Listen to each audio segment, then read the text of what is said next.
Welcome back, detectives. Let's dive into another horrible case. The case of Sierah Joughin. Sierah Joughin is a young girl who gets along with everyone. She has a cheerful, humorous, and energetic personality that brings joy to those around her. Even when she makes mistakes, she knows how to make her mother smile. As she grows up and enters high school, Sierah has maintained her adventurous spirit. She is not afraid to try new experiences, such as playing volleyball, and she is comfortable and confident both on and off the court. On July 19, 2016, Joughin's family returned home from vacation and started unpacking. Sierah was excited about her upcoming fall semester at university, especially her plans to study abroad. Her mother wanted to talk to her about it. Sierah is very active and recently bought a bike, but she hasn't had the chance to ride it yet. Whenever she finds some free time, she's eager to go biking. That day, Sierah left the house dressed casually in shorts and a tank top, with her hair in a ponytail.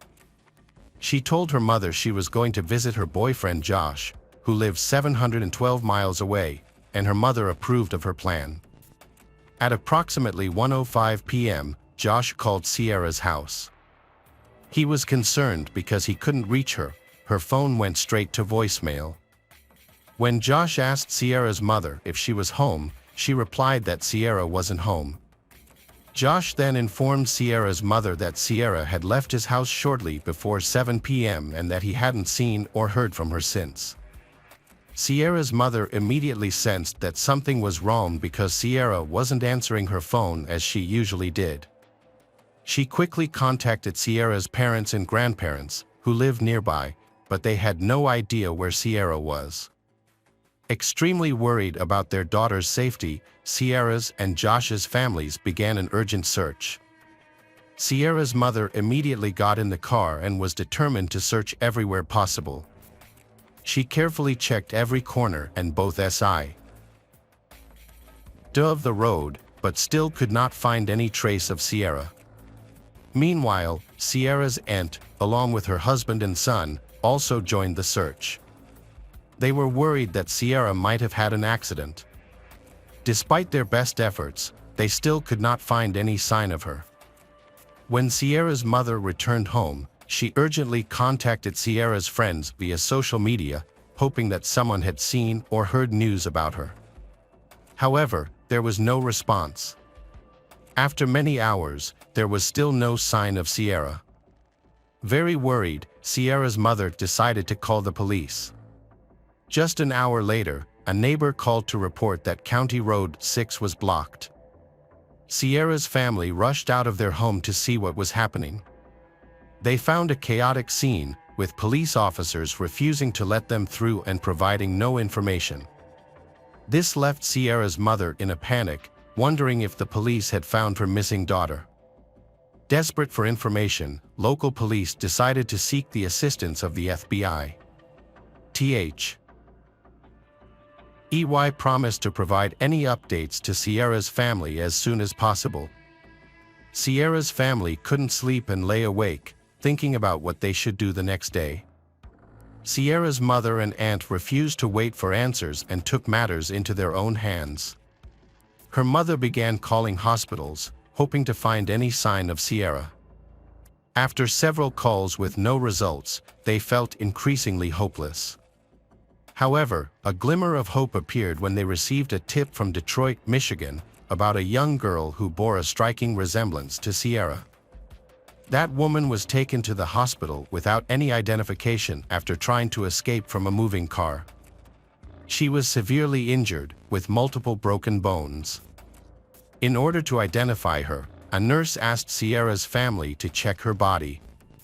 Sierah's mother confirmed that Sierah had a scar on her calf and a pierced navel. The woman in the hospital appeared to match Sierah's description. Sierah's family hoped that the girl in the hospital was Sierah. However, they quickly discovered that it was not her, which was devastating for them, as they had pinned so much hope on finding Sierah. The next morning, police came to Sierra's home to provide an update on the events of the previous night. They reported that one of their officers had discovered a destroyed cornfield nearby. When he arrived at the area, he noticed signs of a struggle. He also saw traces of a motorcycle and decided not to disturb any evidence. During the incident, he caught a glimpse of Sierra's purple bicycle. Police later found several items at the scene, including both men's and women's sunglasses, a pair of bloody socks, and a screwdriver. Based on these findings, the police believe Sierra was abducted at this location. During the investigation, detectives extensively interviewed Sierra's friends and family to gather information about her boyfriend, Josh.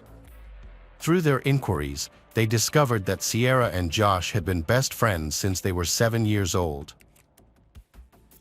Their friendship eventually blossomed into a romantic relationship during their freshman year of high school, where they were known to be a lively and fun-loving couple. One of their shared passions was skiing, which they often enjoyed together. After graduating from high school, Sierra chose to attend the University of Toledo, while Josh enrolled at Bowling Green. Despite the distance, their commitment to their relationship remained strong, and they frequently discussed the prospect of marriage.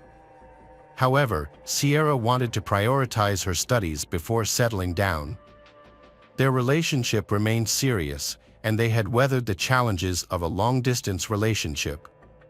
Detectives determined that Sierra arrived at Josh's home at approximately 1 p.m. on July 19th.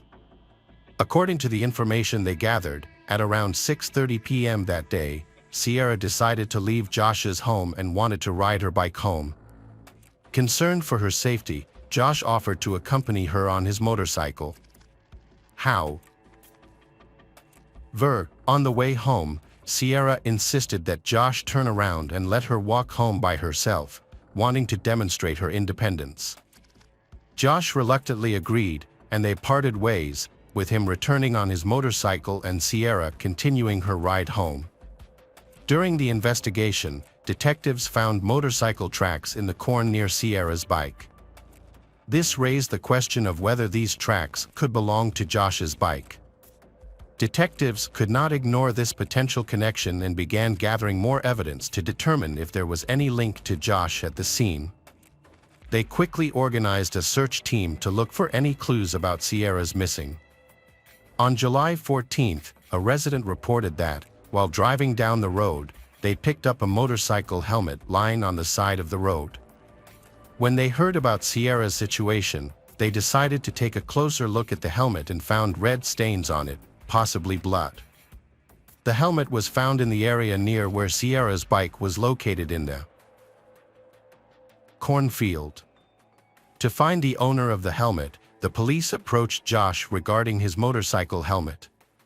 Josh provided the helmet, proving that he had been wearing it when he went out. Additionally, the police confirmed that Josh had returned home after interrogating his parents. This evidence eliminated Josh from the list of suspects involved in Sierra's missing. Investigators were determined to identify the owner of the blood-stained motorcycle helmet found on the side of the road. They recognized the importance of DNA evidence, so they decided to send it to the crime lab for analysis. News of Sierra's missing quickly spread through the community. Residents formed search parties to thoroughly explore the area for any clues that could help locate her. The community also organized a candlelight vigil for Sierra at the local high school. Hundreds attended, holding flickering candles, as they came together in a display of grief, hope to her safe return. 2 days into the investigation into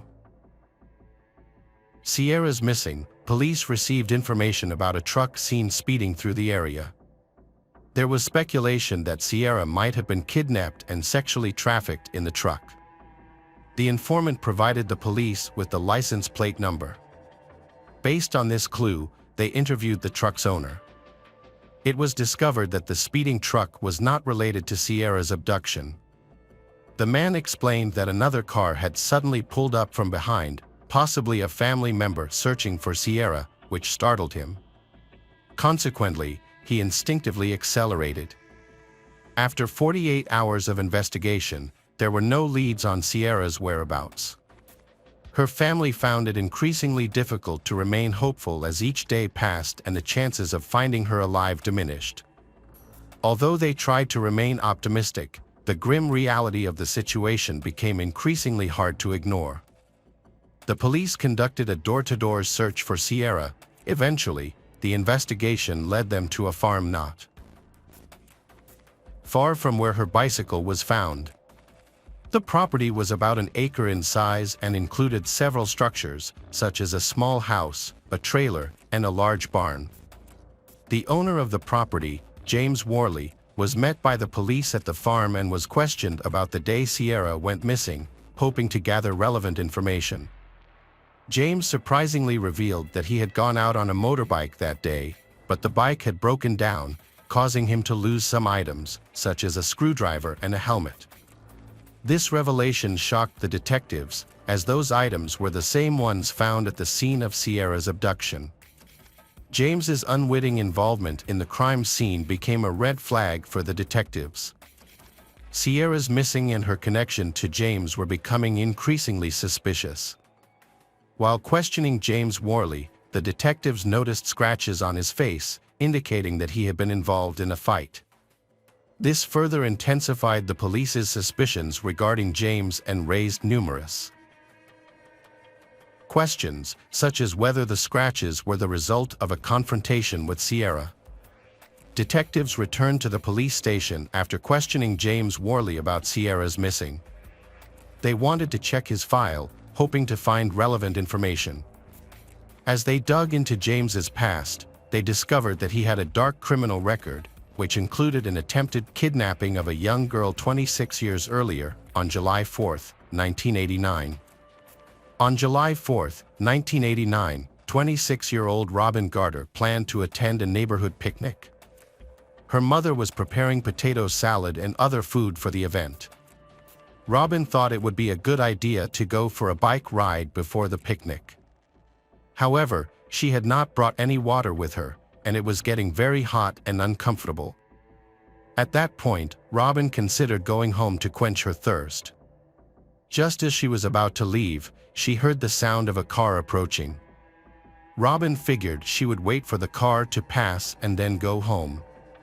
But before she could react, the car struck her bicycle. After the collision, Robin was hauled into the ditch by the side of the road. Dazed and confused, she still heard the driver stop and run out to check on her. The driver was none other than James, approached Robin anxiously, trying to assess the situation. The situation quickly became very dangerous. James suddenly struck Robin from behind, hitting her head very hard. Then, he pressed a screwdriver to her neck, threatening her life with menacing words. He ordered Robin to get into his car immediately. With the screwdriver pressed to her neck, James forced Robin into the car. After pushing her inside, he attempted to handcuff her. However, Robin resisted strongly, not allowing him to secure the second handcuff. Despite her screams for help, there was no one in the deserted field to hear her cries. Robin's persistent struggle against him caused her to nearly faint several times, but she persevered. In the unusual silence, she suddenly heard a faint sound in the distance. And she looked closely. She noticed a motorbike approaching James's vehicle. Realizing that this might be her only chance to escape, Robin began waving her arms repeatedly to attract the motorcyclist's attention. Fortunately, the motorcyclist recognized her urgency and quickly stopped. In her desperate plea for help, Robin told the motorcyclist that James intended to kidnap her. Without hesitation, she climbed onto the back of the motorbike, escaping her captor and the vehicle. The man on the motorbike took Robin home, where she eventually fainted. Robin's mother called the police and an ambulance. The motorcyclist, wanting to assist the authorities, led the police back to the scene. They were surprised to find James Worley still there with his car. When questioned, James was cooperative and provided identification to confirm his identity. However, his version of the story differed significantly from what was initially believed. He completely denied any intention to kidnap Robin. According to James, Robin had been riding her bike erratically, swerving into the road, which left him unable to avoid a collision. He claimed that after the accident, Robin was in a state of panic, which was why he had handcuffed her, not with the intention of causing harm, but to tie her to the steering wheel of his truck while he sought help. He insisted that his actions were motivated solely by genuine concern for her well-being. James Worley was arrested in 1989 after attempting to kidnap Robin. He was convicted of kidnapping and subsequently incarcerated in the state prison in Mansfield, Ohio. James was sentenced to 6 to 10 years in prison but was released 3 years later for good behavior. When Robin learned that the man who had tried to kidnap her was released, she was terrified. The fear that James might strike again haunted her. Armed with information about James Worley's criminal past, the police decided to visit his residence. With a search warrant in hand, the officers went to the home of James, who was suspected of being involved in Sierra's missing. They found nothing unusual in the house. However, when they examined James's backyard, they discovered a small shed tucked away in the corner. Upon opening the shed, they found several bales of hay inside. The officers conducted a thorough search of the barn and the surrounding area, looking for evidence that could link James to Sierra's missing. All areas were searched meticulously, with the aim of uncovering any hidden items or clues. During the search, the detectives found a small green box hidden in a corner of James Worley's barn. They carefully approached and opened the box, revealing its contents. Inside, they found several carefully labeled and sealed bags containing underwear, socks, and tube tops in Ziploc plastic bags. As they examined the other items, they came across a pair of purple panties stained with a blood-like substance. The detectives were concerned about other disturbing discoveries that might await them in their search of James's compound. The detectives noticed a piece of plywood on the ground. Recognizing its potential importance, they carefully removed the board to reveal a small chest freezer buried in the barn. When they opened the freezer, they detected a strong chemical odor similar to bleach, which heightened their suspicions. As they continued to investigate, they found other disturbing elements partially hidden among the straw bales. Among the items discovered was a dirty mattress pad. The presence of zip ties, duct tape, handcuffs, and keys intensified their concerns, as these items are often associated with kidnappings and other nefarious activities. Detectives collected all the evidence for DNA testing. James attempted to defend himself by claiming that the items were part of a pornographic entertainment business he was planning. However, the evidence gathered was far too overwhelming to support his explanation. The combination of evidence collected from the crime scene, along with the incriminating items, led to James' arrest for Sierra's murder. Sierra's family was shocked to learn that her abductor lived far from her home. This revelation left them with many questions, the most pressing of which was undoubtedly, where was she? Detectives conducted a thorough investigation of James' property, leaving no stone unturned. They meticulously searched every inch of the property to ensure a comprehensive examination. To aid in the search dogs were brought in to detect any potential human remains. During the investigation, detectives discovered a pond. Recognizing its potential significance, they carefully drained the pond to search for evidence that might have been concealed beneath the water. Detectives examined the insulation at the front of the attic. As the investigation continued, they expanded their search to neighboring properties, realizing that evidence might be scattered outside James's property. They patiently pursued leads in all directions. At that time, a farmer walking in his field noticed a strange area of corn that appeared to be covered. He decided to investigate further. As he approached the area, he saw a mound of dirt and immediately thought it could be a grave. The farmer's concerns were heightened by the recent events surrounding the search for Sierra. He wasted no time in calling the police, sharing his suspicions and the exact location. When the farmer called for help, the police arrived on the scene. They noticed a newly turned area of dirt, which led them to suspect it could be a grave. After carefully assessing the situation, the police began investigating the area, taking care not to disturb any potential evidence. The police conducted a thorough search of the scene, hoping to find clues about Sierra's whereabouts.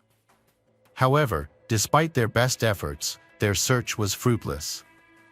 Detectives expanded their search, using drones and helicopters to survey nearby farms in hopes of increasing air chances of finding Sierra. During their investigation, the detectives discovered an area of land covered with fresh corn. Their dogs detected the smell of decomposition, suggesting that this could be a crime scene. When investigators dug into the area, they discovered the remains of a person. Based on the evidence, it was believed that this was Sierra's body. Unfortunately, her hands and feet were bound, and there was a foreign object lodged in her mouth, making it difficult for her to breathe. The evidence suggested that she had died of asphyxiation. That night, Sierra's family received the devastating news they had feared. The police had found Sierra's lifeless body. The news was heartbreaking, and the family wept. It was a tragic moment, and they were overwhelmed with grief. A month after Sierra's abduction and murder, James Worley was indicted on 19 related charges, including kidnapping and aggravated murder. 2 years later, James went to trial on these charges. Despite overwhelming evidence against him, James pleaded not guilty to all counts. The jury deliberated for 6 hours before returning their verdict in James Worley's case. After careful consideration of the evidence presented, James was convicted on all counts related to Sierra's murder. The severity of the crime resulted in the imposition of the death penalty for James Worley.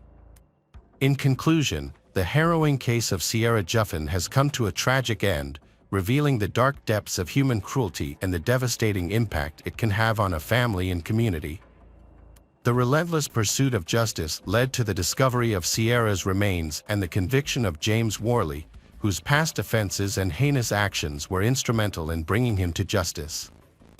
As Sierra's family continues to mourn their loss, they can find some measure of solace in knowing that James Worley has been held accountable. This case serves as a stark reminder of the importance of vigilance, compassion, and the enduring fight for our justice in the face of profound tragedy. Hello friends, welcome to our channel. Today we're going to take a look at another horrible case with you. The case of Rowan Ford. Rowan Ford was born on April 11, 1998, in San Diego, California. When she was young, her parents divorced, and her mother, Colleen, moved with her to a small town called Stella, Missouri. Colleen later met a man named David, and they married. Colleen already had several children from a previous marriage, and soon after their marriage, she and David had a daughter together. Rowan has 2 older sisters and 2 older brothers, and they are very close. She enjoys spending time outdoors, biking around town, swimming, and pursuing her passion for painting. She also enjoys attending Sunday school at her local church, where she often volunteers to help children who are having trouble with their homework. In November 2007, when Rowan was 9 years old, she was in 4th grade at her local elementary school. Her mother worked the night shift at a store, while her stepfather was often at the farm during the day. As a result, Rowan was often left to fend for herself, which helped her become very independent. On November 2nd, she was home alone, as usual. Colleen went to work, and her stepfather had not yet returned from the farm. The next morning, around 9 o'clock, Colleen returned home from her night shift and checked Rowan's room, but her daughter was not there.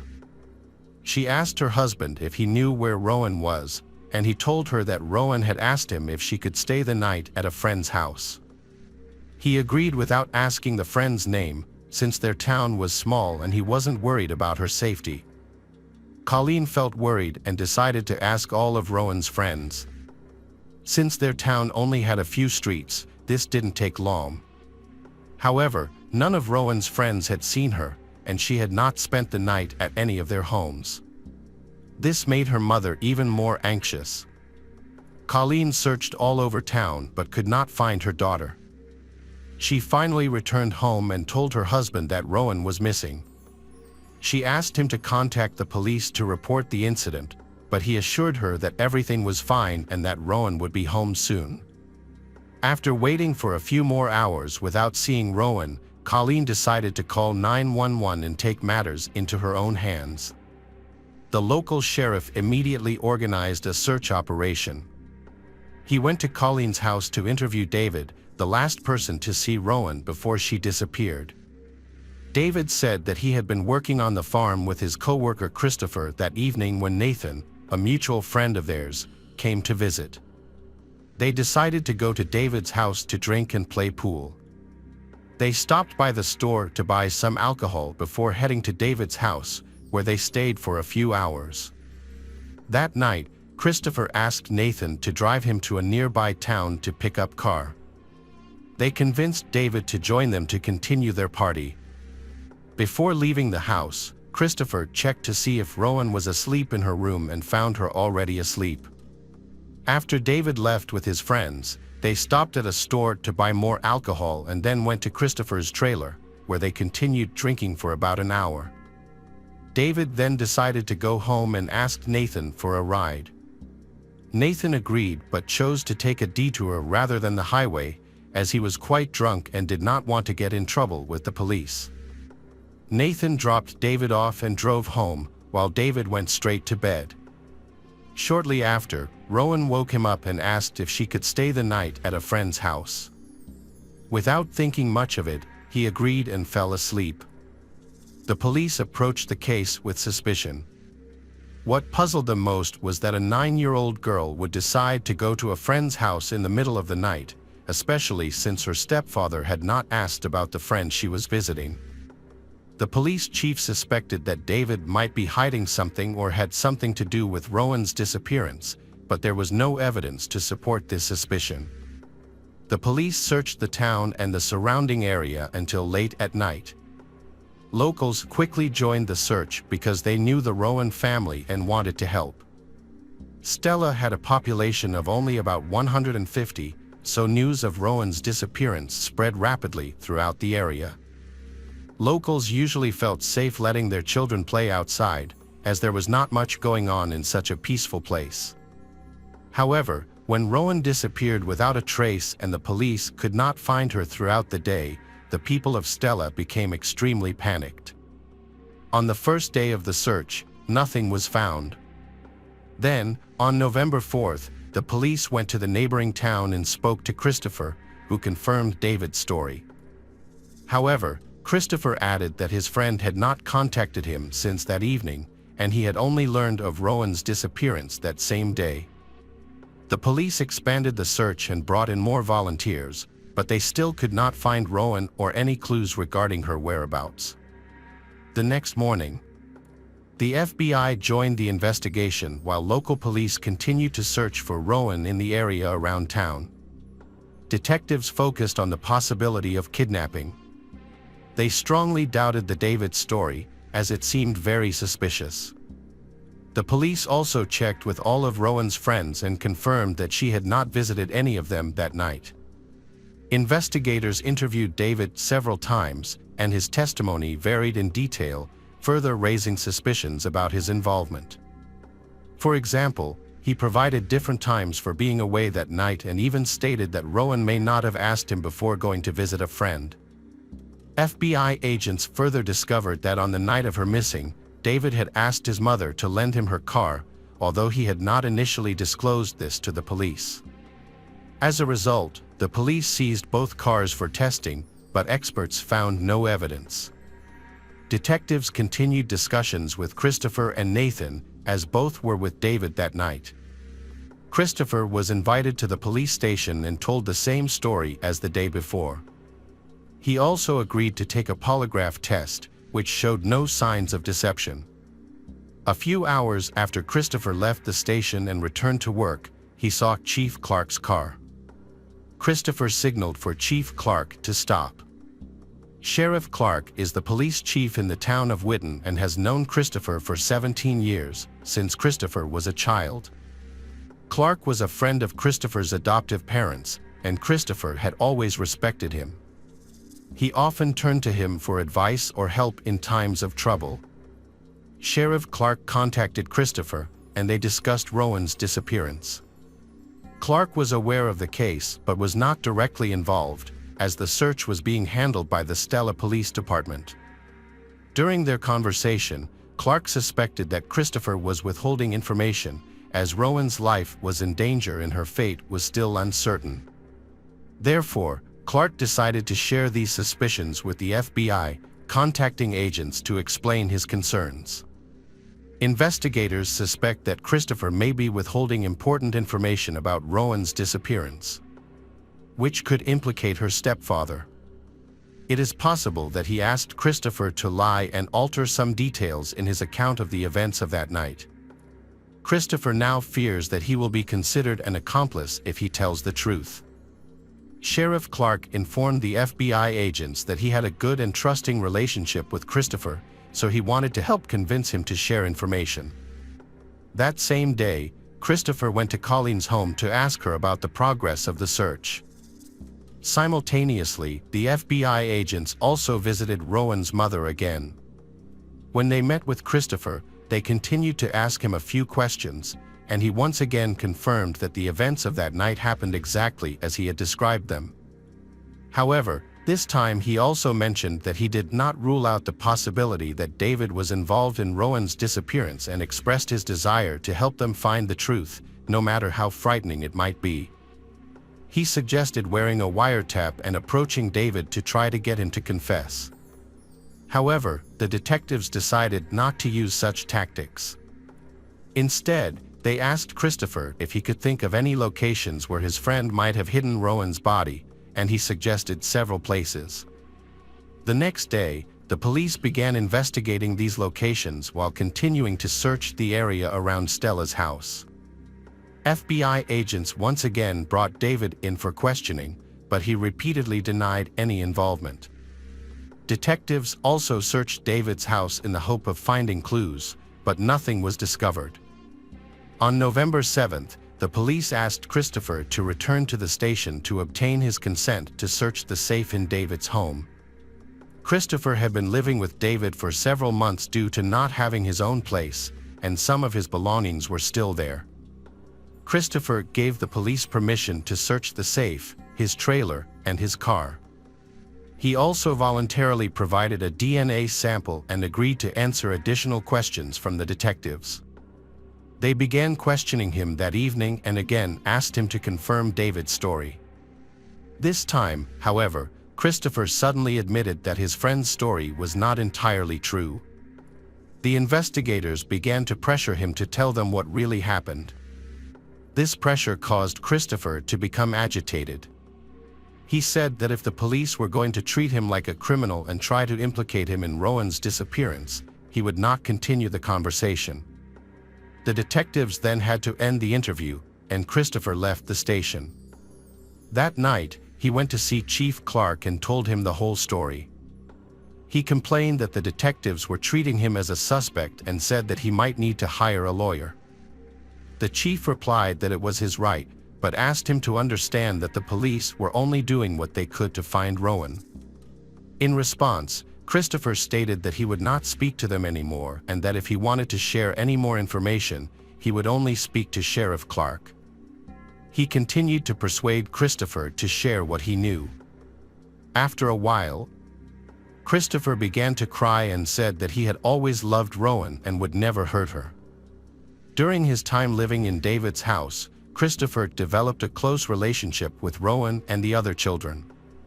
They began to consider him a member of the family and even called him Uncle Christopher.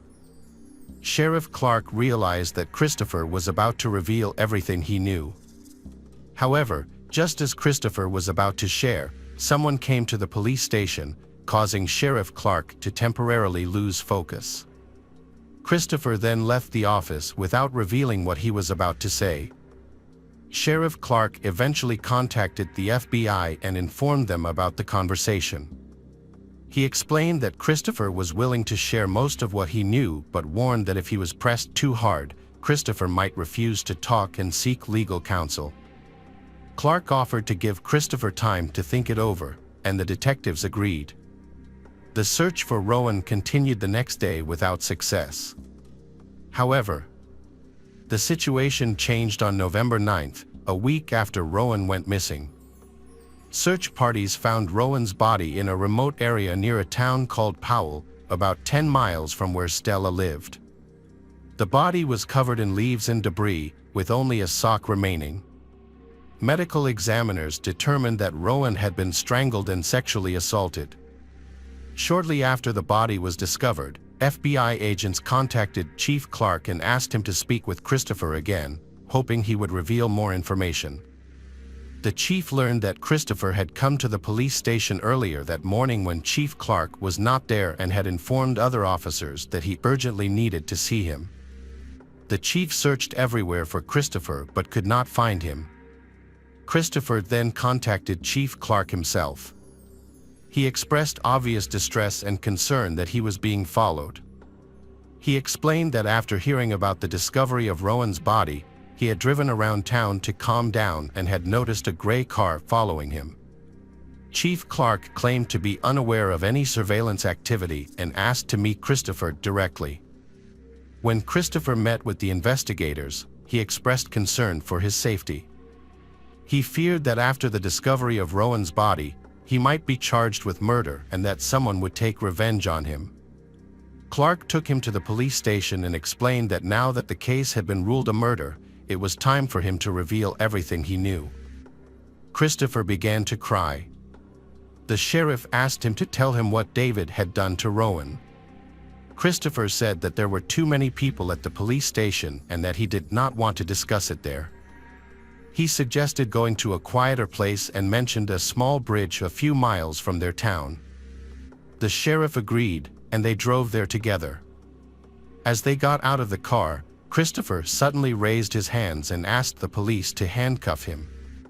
The sheriff was surprised and said that it was unnecessary, but Christopher insisted that after what he had said, the police had to do so.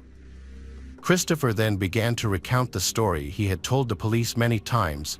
He went to his trailer with Nathan and David, where they continued drinking. After a while, his friends decided to go home, and David asked Nathan to drive them. They said they would take a detour to avoid the police.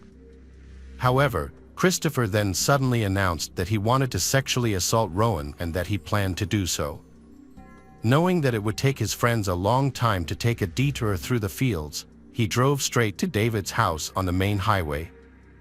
He then barged into Rowan's room, picked her up, and carried her to his car, intending not to wake her. Christopher then took Rowan to his trailer, where he assaulted her. According to Christopher, Rowan had just woken up and tried to resist but was unable to escape. Christopher did not turn on the lights or talk to Rowan because he did not want her to recognize him. After committing this act, Christopher intended to take Rowan home and leave. But the plan did not go as intended. When Christopher carried Rowan out of the trailer, the moon was shining brightly, and Rowan saw Christopher's face clearly. Panicking, Christopher grabbed a rope and strangled her. When she died, he loaded her body into the car and began to think about what to do next. Initially, he wanted to throw her off the bridge, the same bridge where he stood with Sheriff Clark, but he realized her body would be found too quickly. So, he got into the driver's seat and started driving around the county, considering other options. Soon, he remembered a large pit near a neighboring town and headed there. He threw the victim's body into the pit and tried to cover it with branches, but the pit was too large to cover completely. When he returned to the car, he noticed traces of Rowan's blood on his clothes and the mattress. Christopher realized he needed to get rid of the pants, underwear, and rope used to kill the victim. He gathered all of these items and planned to put them in a large barrel to burn. However, Christopher quickly realized that such a fire would certainly attract attention, so he dragged the barrel into the shed, closed the door, and set it on fire. Sheriff Clark was surprised by this story. He had previously believed that David had committed the crime and that Christopher was just hiding some information. It was hard to believe that a man he had known for nearly 20 years could be so brutal. Christopher had 3 young children, and although he had not lived with them since his divorce, he had always seemed like a nice man. But the truth was much colder. After Christopher finished telling his story, he voluntarily went to the police station. The sheriff did not handcuff him. It was only after they arrived and the man repeated his confession to the FBI agents that he was arrested for murder. Christopher also signed a voluntary consent form to allow his trailer and car to be searched. He eventually said that he regretted his actions and cried like a baby all the next day. Investigators went to inform David that Christopher had confessed to the murder. Based on David's behavior and inconsistent statements, they suspected that he might have been protecting his friend. However, they discovered something even more shocking. When brought in for questioning, David changed his testimony of events. According to David's testimony, when he came home and found Rowan not in her room, he suspected that Christopher might have kidnapped her. So he took his mother's car and drove to Christopher's trailer. When David entered the trailer, he found her lying on the bed with Christopher. Instead of saving Rowan, David decided to join in and bully her as well. David then helped his friend dispose of the body. He stated that throughout the incident, he was shocked and could not remember anything that happened. The detectives, who were initially surprised by this incident, contacted Christopher again to confirm David's statement.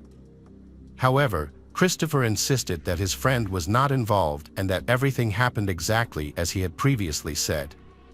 This further confused the detectives, but Christopher's statement was consistent with the facts. A medical expert confirmed that Rowan had been strangled with a thin wire, a detail that only the killer would know. During the search of the trailer, the police found a container of ashes. In addition, they found a hair in the trailer that matched Rowan's. Although investigators were unable to determine who was telling the truth, both men made accusations against one another. As a result, David was also arrested, and both cases went to trial. During the trial, Christopher requested that all of his statements be removed from the record, arguing that he did not know they could be used against him and that the police had violated his rights. However, the judge rejected this request because all of his conversations with investigators had been completely voluntary. Christopher also tried to explain the difficult circumstances of his childhood. He had experienced many family changes since he was young, which had a significant impact on his development.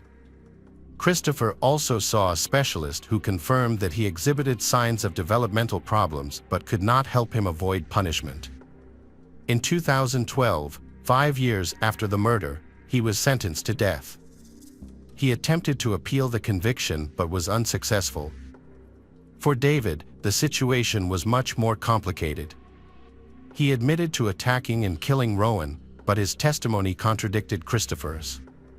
If the prosecution decided to charge David with murder, Christopher's conviction would likely be overturned, and David could also evade responsibility because there was no solid evidence against him, such as DNA.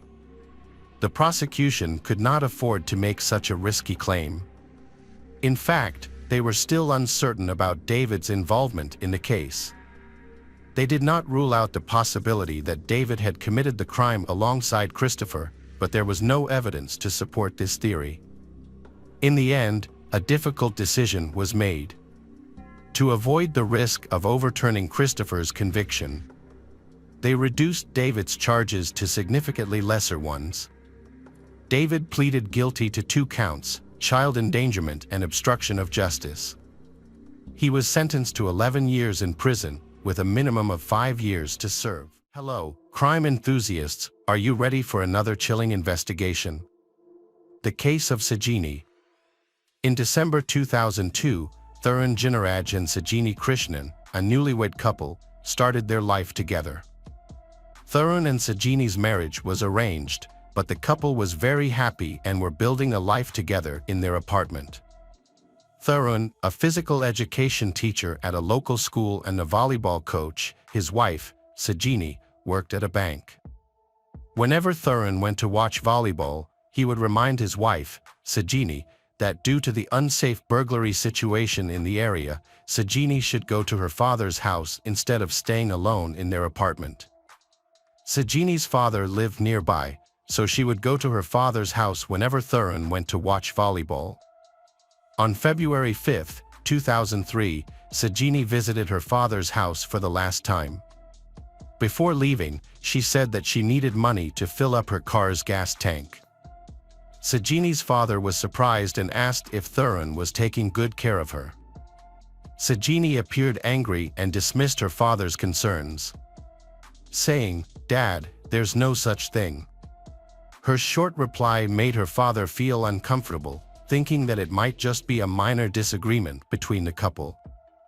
On February 14, 2003, at 7:30 p.m., Sajini had a phone conversation with her sister that lasted about 15 minutes.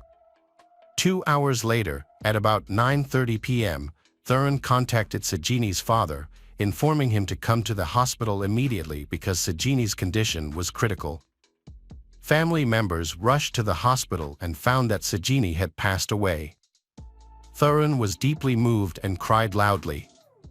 Sajini's cause of death was determined to be strangulation with a scarf. When the police arrived at the scene, Thallium reported that their house had been broken into, jewelry and money had been stolen, and belongings had been thrown around. Initially, the police suspected that the thieves might have killed Sajini when she discovered them. Thallium's emotional state was so shocked that he couldn't stop crying. His pain was too great, and as a result, his condition worsened. He was so distraught that he couldn't even attend Sajini's funeral. Due to his deteriorating condition, Thallium was hospitalized, where his family provided him with emotional support. Meanwhile, the police were working to identify potential suspects by compiling a list of known thieves in the area. On February 16, 2003, 2 days after Sajini's death, Thallium's brother contacted the police, informing them that Thallium had escaped from the hospital. The police were shocked to find that Thallium had escaped from the hospital. Initially, they had assumed that Thallium was completely innocent due to his poor condition, so the police did not assign anyone to closely monitor Thallium while he was in the hospital. However, Thallium's sudden disappearance aroused the police's suspicions. Sajini's family began questioning the police, demanding to know why they had let their guard down and allowed Thallium to escape. As the case attracted widespread media attention, the pressure on the police increased.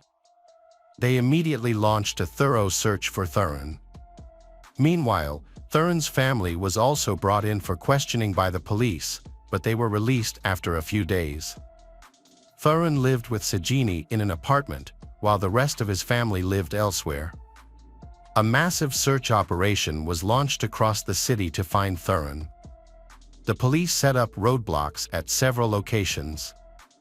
Despite these efforts, Thallium remained undetected. Pressure from Sajini's family on the police led to the announcement of a large reward for anyone providing information on Thallium's whereabouts. However, even this lucrative offer failed to yield any leads. Police searches were ultimately unsuccessful. It was later revealed that Thallium had been mistreating Sajini since their marriage, motivated by his extramarital affair with another woman. The police eventually tracked down the girl Thallium had been involved with. She told them that on February 16, Thallium had called her and asked her to marry him. However, she had already learned about Sajini's death by then. As a result, she rejected Thallium's proposal outright, telling him she couldn't marry someone suspected of murder. After that, Thurin and the girl lost contact. Nearly 6 years passed without any update on Thurin from the police. The police kept a close watch on Thurin's family, thinking that he might contact or return home. However, Thurin did not see or contact his family during this time. The police discovered that exactly 6 years after the incident, Thurin had visited his parents in another state, but only briefly, as his father had passed away just a day later. Although the police expected Thurin to return for his father's funeral, Thurin did not return. In 2016, a new officer joined the department and reviewed the case file, asking for an update. The police informed him of the current situation, that Thurin's father had passed away, his mother was ill and living in Madhya Pradesh, and his brother lived in Ahmedabad, but there was still no information about Thurin's whereabouts. The police conducted another investigation by discreetly monitoring the area around Thurin's mother's house, looking for any young men who might visit her. Unfortunately, no leads were found. The police then decided to question the girl who had a relationship with Thurin. She reported that she had not had any contact with Thurin since the incident. However, some of her friends had recently mentioned to her that they thought they saw someone who looked like Thurin at a mall in Delhi. The police formed a team to investigate this new information and visited the mall in Delhi. They checked the footage from all the surveillance cameras, but could not find any evidence of Thurin. After receiving multiple reports of sightings of Thurin in various states, the police became increasingly convinced that he was still alive. They therefore launched a thorough investigation by analyzing around 4,000 mobile phone numbers linked to Thurin's family and friends, hoping to uncover a vital clue. Although their search did not yield any significant breakthroughs, the police were determined to find Thurin. They kept a close watch on his mother's phone, scrutinizing her calls to identify her contacts. Thurin's mother received a call on her mobile phone from a landline number in Bengaluru, also known as the Silicon Valley of India. The call originated from the customer care service of a Bengaluru-based Oracle company. This made the police wonder about the connection between Thurin's mother and the Oracle company. The police suspected that Thurin, whom they were looking for, might be working at the Oracle office in Bengaluru. A police team traveled from Ahmedabad to Bengaluru to investigate further. On October 22, 2018, police visited the Oracle office and met the HR department, but police did not disclose the real purpose of their visit. Instead, they informed the HR department that police needed a list of all employees for law and order purposes. The HR department cooperated and provided the police with a complete list of all Oracle employees. In order to avoid being detected by Thurin, the police had to be extremely careful in their approach, as they knew that Thurin would likely escape if he realized that the police were following him. The problem was, Thurin's name was not on the list that Oracle had provided to the police. This made them worry that their efforts might be in vain. However, one name on the list stood out, Parvin Batelli. When the police recalled that Thurin's mother often spoke to Parvin and his wife, Nisha, this connection piqued the police's interest, and they decided to gather more information about Parvin and Nisha in the hope of finding clues about Thurin. The police found it suspicious that Parvin and Nisha were not active on social media, as this is a rare phenomenon in today's digital age, when most people actively share their lives on social media. The police learned that Thurin's mother frequently talked to Parvin Batelli. In addition, Parvin and Nisha had 2 children. The police began to suspect that Parvin Batelli could be Thurin. Therefore, the police began to collect evidence against him. One feature of Thurin's finger during his time as a volleyball coach was a broken and slightly bent finger on his ring hand. On October 23, 2 policemen went to Oracle's customer service office in Bangalore to meet Parvin. When one of the policemen shook hands with Parvin, the policeman immediately recognized Thurin because of the familiar broken finger. The policeman said, "Thurin, your game is over." Upon hearing Thurin's name, Parvin's condition worsened. Thurin's mistake began when his cell phone stopped working, leaving him worried about his mother. Thurin used his office landline instead of a number he could safely use to contact his mother. This last mistake led to his arrest. If he had not used his office landline, the police likely would not have found him. Thurin was taken to Ahmedabad by the police, where he confessed to the crime, admitting to killing his wife Sajini Krishnan. Thurin shared the entire story with the police. After the murder, Thurin proposed to a friend, but was rejected. He then moved to Pune, took up a small job, and met Nisha. Thurin tricked Nisha into believing that he was an orphan with no family, after which the two got married. The couple moved to Bangalore in 2009, where Thurin began working for Oracle. After years of investigation and manhunt, Thurin Jinaraj was finally recaptured in 2019. In March 2021, he was sentenced to life in prison for attempted murder. Hello friends, welcome to our channel. Today we're going to take a look at another horrible case with you. The case of Jennifer Cave. Jennifer Cave was born in March 1984 near Bishop, Texas, to a family living on a modest farm. Her mother, Sharon, remarried, and her father, Charlie, was a welder. He was a good husband and father, but alcohol turned him into a troublemaker. However, when he was sober, he was calm. Despite the family's ups and downs, they remained close. Sharon worked as an accountant at a chemical plant while raising her family. Jennifer, unlike her outgoing siblings, was quite shy. Jennifer loved reading, which helped her develop her intelligence and memory. Despite her lack of self-confidence, Jennifer was active in school sports and social activities. Her father's abusive drinking habits tore the family apart. After her parents divorced, Jennifer and Clayton lived with their father. They felt great sympathy for him and tried to comfort him. Jennifer wanted her father to stop drinking so much that she ignored the fact that he really didn't want to change. For years after the divorce, in 1999, her mother, Sharon, met a new man named Jim Sedgwick. When Jennifer entered her teens, she changed.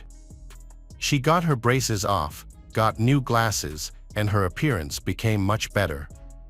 Her personality changed along with her new look. She graduated at the top of her class thanks to her intelligence.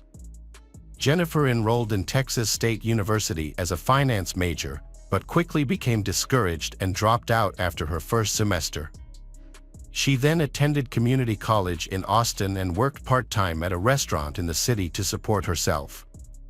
During this time, she dated Mark, a nice guy from a good family.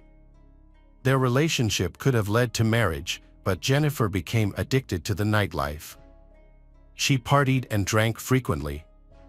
Her time spent drinking increased, and along with her marijuana use, her bad habits gradually took over her life. Jennifer's life took a turn when she meets Colton Petoniak. Colton Petoniak was born and raised in Bryant, Arkansas. During his youth, he was known as a smart, attractive boy who was popular with many girls. Colton has a passion for skateboarding and playing the guitar. He attends an all-boys Catholic middle school in Little Rock, where he consistently excels academically and is often named honor roll student. In 2000, Colton was one of 7 seniors and one of 166 statewide finalists for the National Honor Society. During his senior year, he began to have problems with alcohol and violence. This was largely due to his involvement with a wealthy youth group. Colton Petoniak was born and raised in Bryant, Arkansas. During his youth, he was known as a smart, attractive boy who was popular with many girls. However, instead of focusing on his studies, he continued his debauched lifestyle.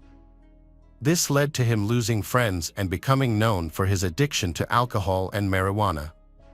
He could have had a bright future if not for these self-destructive habits. After being expelled from his fraternity, he began to engage in illegal drug dealing.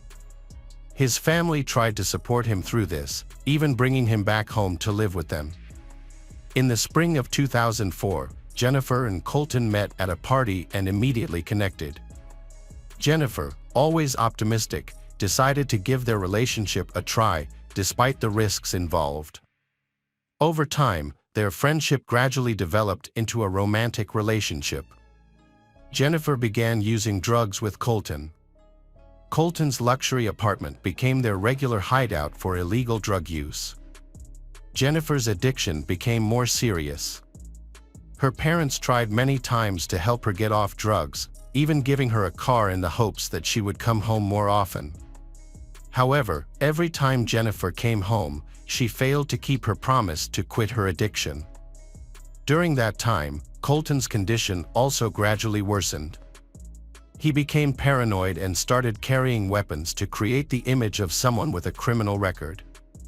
In 2004, Colton was arrested for illegal drug possession. He later entered rehab. Elsewhere, Jennifer's relationship with her family deteriorated when her parents visited her.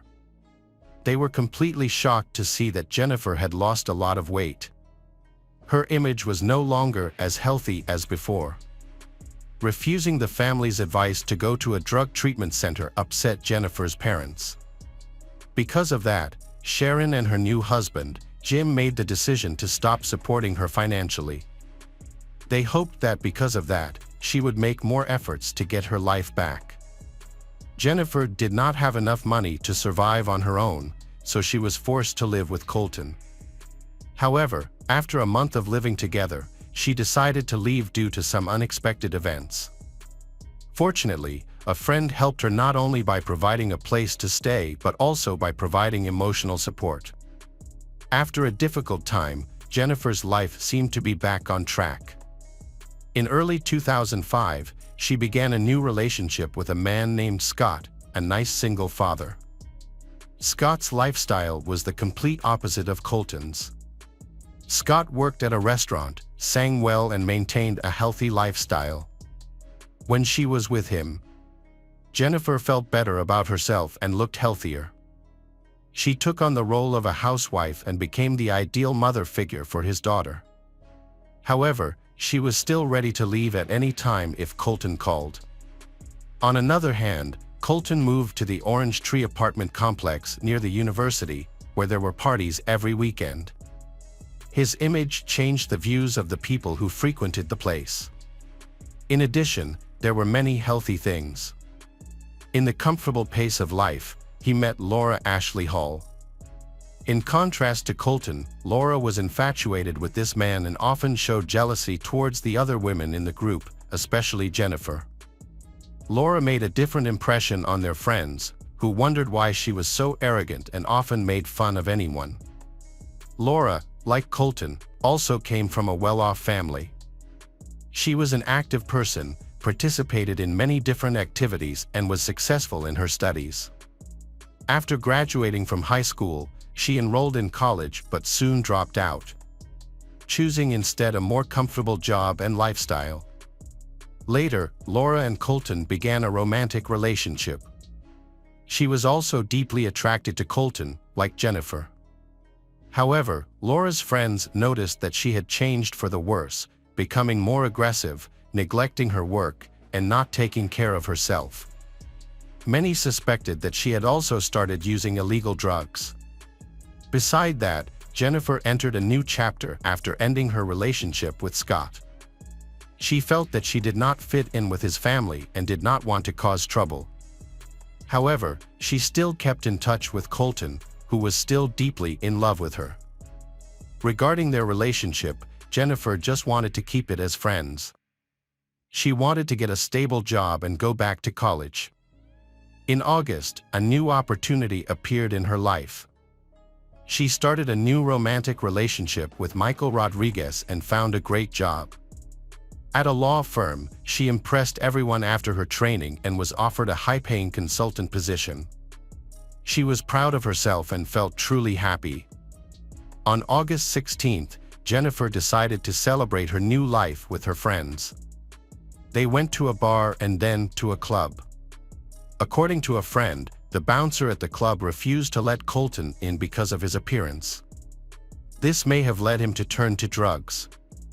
The investigation is still ongoing to shed light on the events that happened that fateful night. The next morning, Jennifer's boyfriend, Michael Rodriguez, checked his phone but found no calls from Jennifer. He recalled that she had promised to call him after dropping Colton off. Michael did not trust Colton's character and lifestyle and was concerned. Around the same time, Jennifer's roommate noticed that she had not come home the night before. The alarm clock was still going off, but no one had turned it off. This worried her roommates as they had a habit of informing each other about their plans. Jennifer's roommate tried to contact her but received no response, which was out of character for her. She was still scheduled to go to work that day, but her work clothes were still hanging on the rack, with no sign that she had put them on and left. This made her roommates even more worried because Jennifer was not the type to leave for work without informing them. The law firm was notified on the morning of August 17th that new employee Jennifer Cave had not arrived for work on time. This was unusual because she had made a good impression during her internship. When a colleague called her at 9 a.m., there was no answer. At 11 a.m., the firm decided to send someone to check Jennifer's home, but there was no answer. The firm contacted Jennifer's mother, Sharon Sedgwick, and discovered that she had also been unable to reach her daughter. The family suspected that Jennifer might have gotten back together with her ex-boyfriend Colton Patagnac, whom they did not like. After more than 12 hours without any news of Jennifer, Sharon reported her daughter missing to the police. The Sedgwicks visited Colton's home, but he refused to meet with them. Jennifer's car was found near Colton's home, making the situation even more suspicious.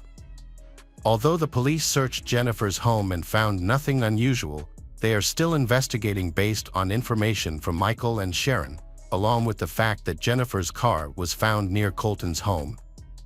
Sharon and her new husband, Jim, believe that something serious has happened to their daughter. Michael said that Jennifer went out with friends on August 16th to celebrate her new job. One of her friends was her ex-boyfriend, Colton. Jennifer called Michael several times and told him that she wasn't scared but that Colton was acting strangely and that she needed to take him home.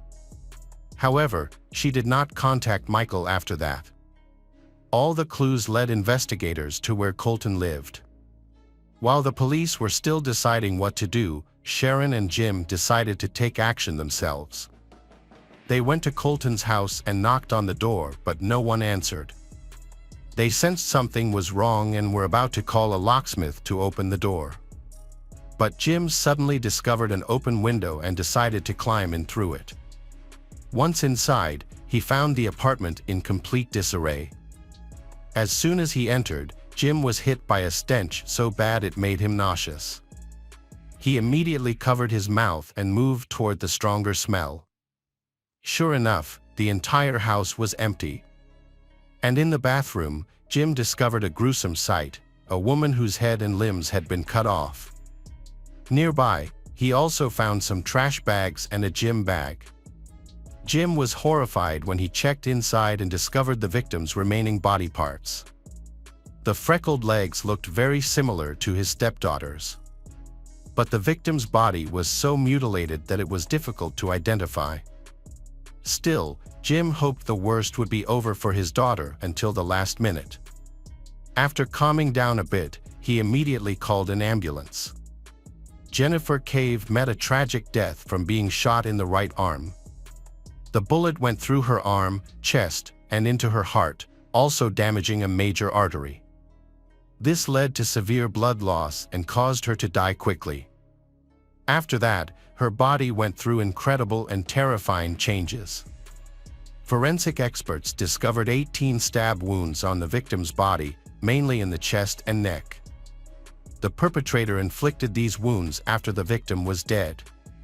He then decapitated the victim and shot a bullet through the throat into the head, intending to dismember the victim to easily dispose of the body. The perpetrator severed the victim's upper limbs and placed them in a prepared bag and a garbage bag. The body was left in the bathtub, covered with a saw. However, something thwarted his original plan. forcing him to change his course of action. After receiving a search warrant, the police conducted a thorough investigation of the apartment. Police found .38 caliber shell casings in the apartment. The murder weapon was found in Petoniak's car parked in the garage. They also found a large bloody machete in the dishwasher. Toxicology tests showed that the victim had alcohol, marijuana, and methamphetamine in his blood.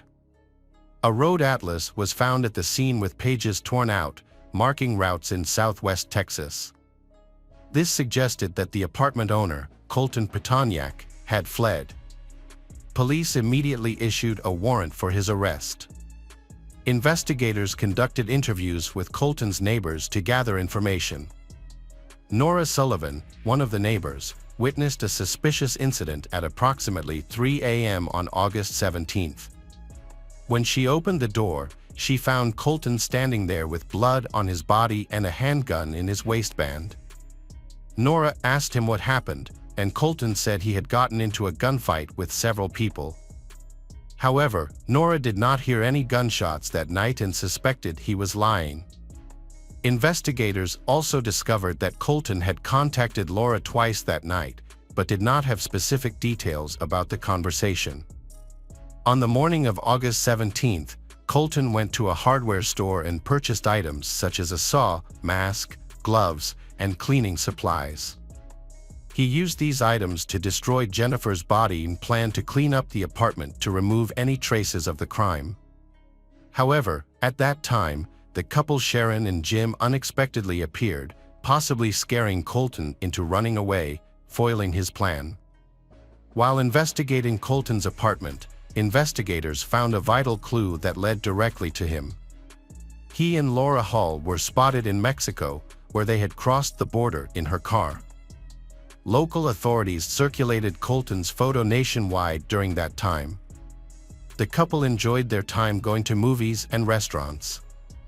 They stayed at a hotel in the border town of Piedras Negras, where an employee recognized him as a wanted man. The employee took a photo of him and sent it to the police. Mexican law enforcement arrested the couple and took them to the border, where U.S. officials arrested them. Laura Hall was released from custody pending further investigation. On August 23, 2005, Colton was charged with the felony murder of Jennifer Cave. A month later, Laura Hall was arrested and charged with tampering with evidence and obstruction of justice. The prosecution presented evidence recovered from Colton's apartment, including a videotape from the store and receipts for the items purchased. Colton claimed he had no memory of the night of the crime due to amnesia caused by excessive alcohol and illegal drug use.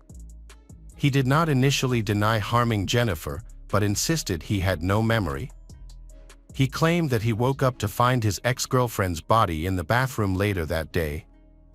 After discovering the body, he contacted Laura, who advised him to purchase a saw and cleaning supplies. She helped Colton dismember the victim and hide the parts in bags. The prosecution argued that Laura was responsible for Jennifer's injuries after her death. Colton later suggested that Laura may have been motivated by jealousy and implied that she was involved in the act of revenge. However, both defendants pleaded not guilty. But the evidence of Colton's responsibility was overwhelming. Jennifer's body was discovered in Colton's apartment. His fingerprints and DNA were found on items such as knives, saws, and guns collected at the crime scene. Colton's car also contained weapons related to the crime. He also purchased cleaning supplies from the store. The jury had no doubt about Colton's guilt. On January 29, 2007, Colton was sentenced to 55 years in prison, but could be eligible for parole after serving at least half of his sentence. This means Colton won't be released until 2060 at the earliest. The case against Laura Hall is more complicated. The prosecution argues that she may have acted out of blind love for Colton. Laura's DNA was found on one of the victim's shoes, a shop towel, and even the gun used. However, the defense argues that these traces only prove her involvement in dumping the body, not the initial act. They can't prove she fired the first shot. Laura claims she only learned about the case after Colton told her about it and that she was forced to flee to Mexico with him. However, witnesses to their time in Mexico said the couple seemed happy on the trip. In 2007, Laura was convicted of obstruction of justice and tampering with evidence, and sentenced to 6 years in prison. A subsequent trial in 2010 increased the sentence to 11 years in prison and a $144,000 fine. Laura was eventually released on parole on March 15, 2018, with GPS monitoring. She completed her sentence in August of that year. After her parole, Laura's whereabouts remain unknown. Colton Petoniak remains in prison after multiple unsuccessful appeals. In his appeals, Colton claims he has no memory of the events surrounding Jennifer's death. However, he asserts that several witnesses heard Laura confess to the crime and that the prosecution knowingly withheld this information from his defense team, potentially setting him up. Despite Colton's allegations, his appeals have been denied, raising public questions about the case. Jennifer's parents, however, firmly believe that Laura was more involved in the death than she admits and that her punishment was too lenient.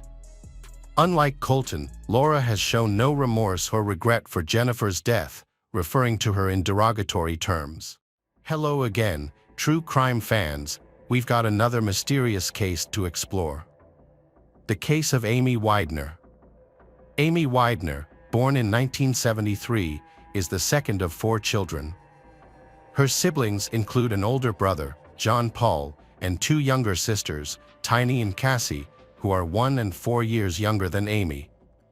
After their parents divorced, Gloria, the children's mother, took on the responsibility of raising the children herself. As their father played no role in raising them, the family lived in a house in Indianapolis, with Amy helping her mother with various household chores, including cooking, cleaning, and caring for her younger sisters.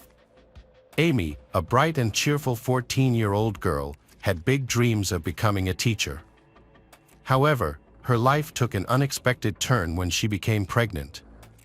Afraid to tell her mother, she hid her pregnancy by wearing baggy clothes for over 5 months. As her belly grew, it became harder to hide it, and eventually, her family discovered her secret when she was nearly 6 months pregnant. Gathering all her courage, Amy told her mother, Gloria, and burst into tears. Amy begged her mother not to hate her, but Gloria, though shocked, offered words of comfort and encouragement. Gloria recalls feeling stunned, thinking that this was the worst thing that could happen in her life. However, she had no idea of the even more heartbreaking events that were about to happen. The father of Amy's child was 20-year-old Tony Abercrombie, a friend of her brother. What their family did not know was that Amy and Tony had a secret relationship, with only the 2 of them knowing about their intimacy. After learning of her daughter's pregnancy, Gloria took control and forbade Amy from seeing Tony. On October 25, 1987, Amy gave birth to a daughter named Emily. Amy started school again just 6 days after giving birth. Her mother, Gloria, strongly supported Amy's return to school by taking care of Emily, allowing Amy to focus on her studies. Gloria also made sure that Amy had time to socialize with friends and live a normal teenage life. As a new mother, Amy remained dedicated to her studies, impressing her teachers with her perseverance. Despite juggling the demands of motherhood, Amy excelled in her studies, continuing to receive praise from her teachers. Amy's family adapted to the new addition, with everyone sharing the care of Emily. Over time, life began to fall into a positive pattern, with Amy overcoming her difficulties. Just when things seemed to be going smoothly, a sudden change turned everything upside down. On November 13, 1989, 16-year-old Amy woke up with a severe sore throat and decided to stay home from school, despite her mother, Gloria, offering to take Emily to a nanny. She kept her 2-year-old daughter, Emily, with her. After breakfast together, Gloria went to work, and Amy's siblings went to school, leaving Amy and Emily alone at home. Gloria tried to contact Amy by phone at 9:30 a.m. but received no response. When she called again a few hours later and still had not heard anything, Gloria became worried. She asked a nearby neighbor to stop by and check on them. The neighbor found the house quiet and unresponsive, prompting Gloria to leave work immediately and go home. When she arrived, she found Emily sitting on the stairs. Gloria called Amy, but received no answer, so she went upstairs. The scene in Amy's bedroom was tragic and shocking. Amy lay motionless and naked on the bed, surrounded by bloodstains. When Gloria realized the urgency of the situation, she quickly called 911. The police arrived and carefully searched Amy's house. At first, they thought someone had tried to break in because several items were missing, including stereo equipment and a graphic equalizer that belonged to Amy's brother, John Paul. Another item missing was a piggy bank from Amy's room, a simple glass jar with about $50 in savings for school. The police did not find any signs of forced entry.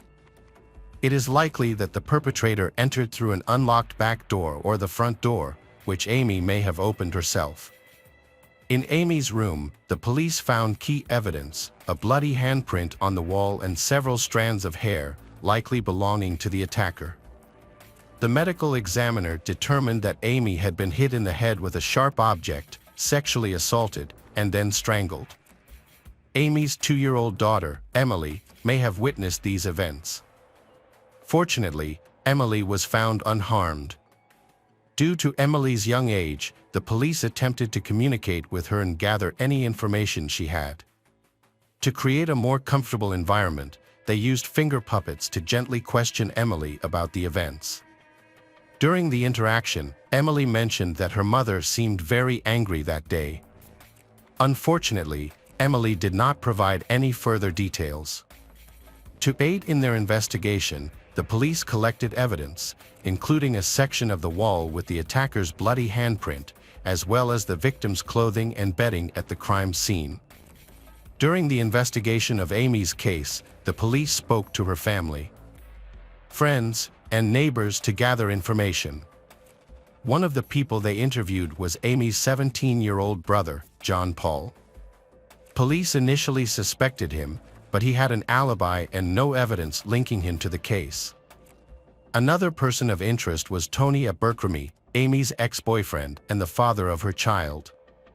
He denied any involvement in her murder and expressed his deep feelings for Amy. Tony had a credible alibi at the time of the murder. Police also investigated Troy Jackson, who lived next door to Amy. Although he claimed he had nothing to do with the murder, he knew that a stereo system had been stolen on the day of the murder. Troy had no bruises or scratches on his hands, and a hair sample did not match the hair found at the crime scene. Troy also passed a lie detector test, which eventually cleared him as a suspect. Police expanded their investigation by talking to other acquaintances, neighbors, and classmates of Amy. They collected fingerprints and hair samples from these people, but no evidence pointed to any of them. A large crowd attended Amy Widner's funeral, and police attended the funeral, observing the proceedings and looking for potential clues in the case. Months passed after Amy's death, and the police still had no leads on any suspects. Gloria Widner, Amy's mother, adopted her niece Emily.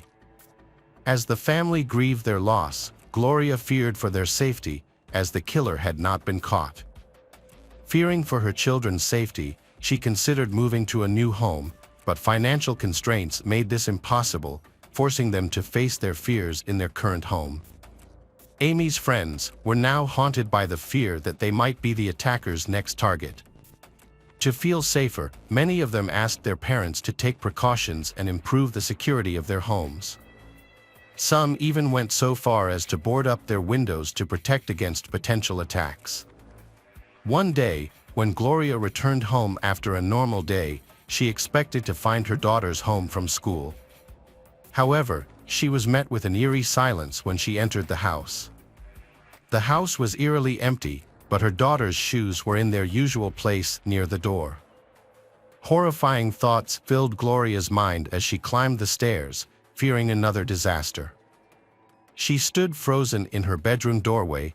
Gloria took a deep breath and pushed the door open, finding her children simply asleep, and she breathed a sigh of relief. Occasionally, the police would visit Amy's family, inadvertently forcing them to relive the pain of that terrible day. The constant reminders of the past eventually became unbearable for Gloria. All she wanted was for the police to leave her family alone and stop stirring up memories that would never bring Amy back. In 1989, Amy was murdered and the case went cold. 13 years later, a shocking development occurred when a 29-year-old man contacted the Indianapolis Police Department claiming that he had had a dream in which Amy provided information about her death. Although he provided details about the murder, most of the information was released in news reports. Police investigated the man, who was 16 at the time of the incident and lived across the street from Amy's house. His fingerprints and DNA were tested for any potential connection, but no match was found, leading to his release. Although his call did not contribute significant evidence, it prompted police to re-examine the unsolved case. In 2002, the investigation resumed, focusing on some of Amy's friends and acquaintances. Despite renewed efforts, the investigation once again hit a dead end, leaving the case unsolved. 8 years later, a Facebook group called Remembering Amy was created by her friends, sparking renewed interest in solving the case. A police officer, unfamiliar with Facebook, asked his colleague, Officer Bill Carter, to help him print out information from a Facebook group related to a cold case. Although Bill specializes in crimes other than homicide, reviewing the details of the case piqued his interest in Amy's murder. In his spare time, he began to explore the case files. Bill scrutinized the 2-decade-old case, re-examining every detail in the file, re-evaluating the evidence, and reviewing Amy's school records from the day of the murder. He also looked at the list of people who had attended Amy's funeral. By entering the case information into the database, Bill found some overlooked leads. Among them were several friends of Amy's brother who had never been questioned by the police and had not provided DNA samples. In 2011, Officer Bill expanded his investigation by contacting Amy's family and friends, asking for potential leads and the names of people who might have information about the case. As part of his new approach, he also began collecting DNA samples from people who had not previously been considered during the initial investigation. This effort complemented the neighborhood survey conducted after the crime, where police recorded the names of residents who lived near Amy's home. Bill reviewed the case file and returned to the area to determine if any of the original residents still lived nearby. His investigation led him to a woman who was a neighbor and friend of Amy's. The woman tried to recall the names of the boys Amy had befriended, and while she mentioned some names that the police knew, she also mentioned an unfamiliar name, Rodney Dank.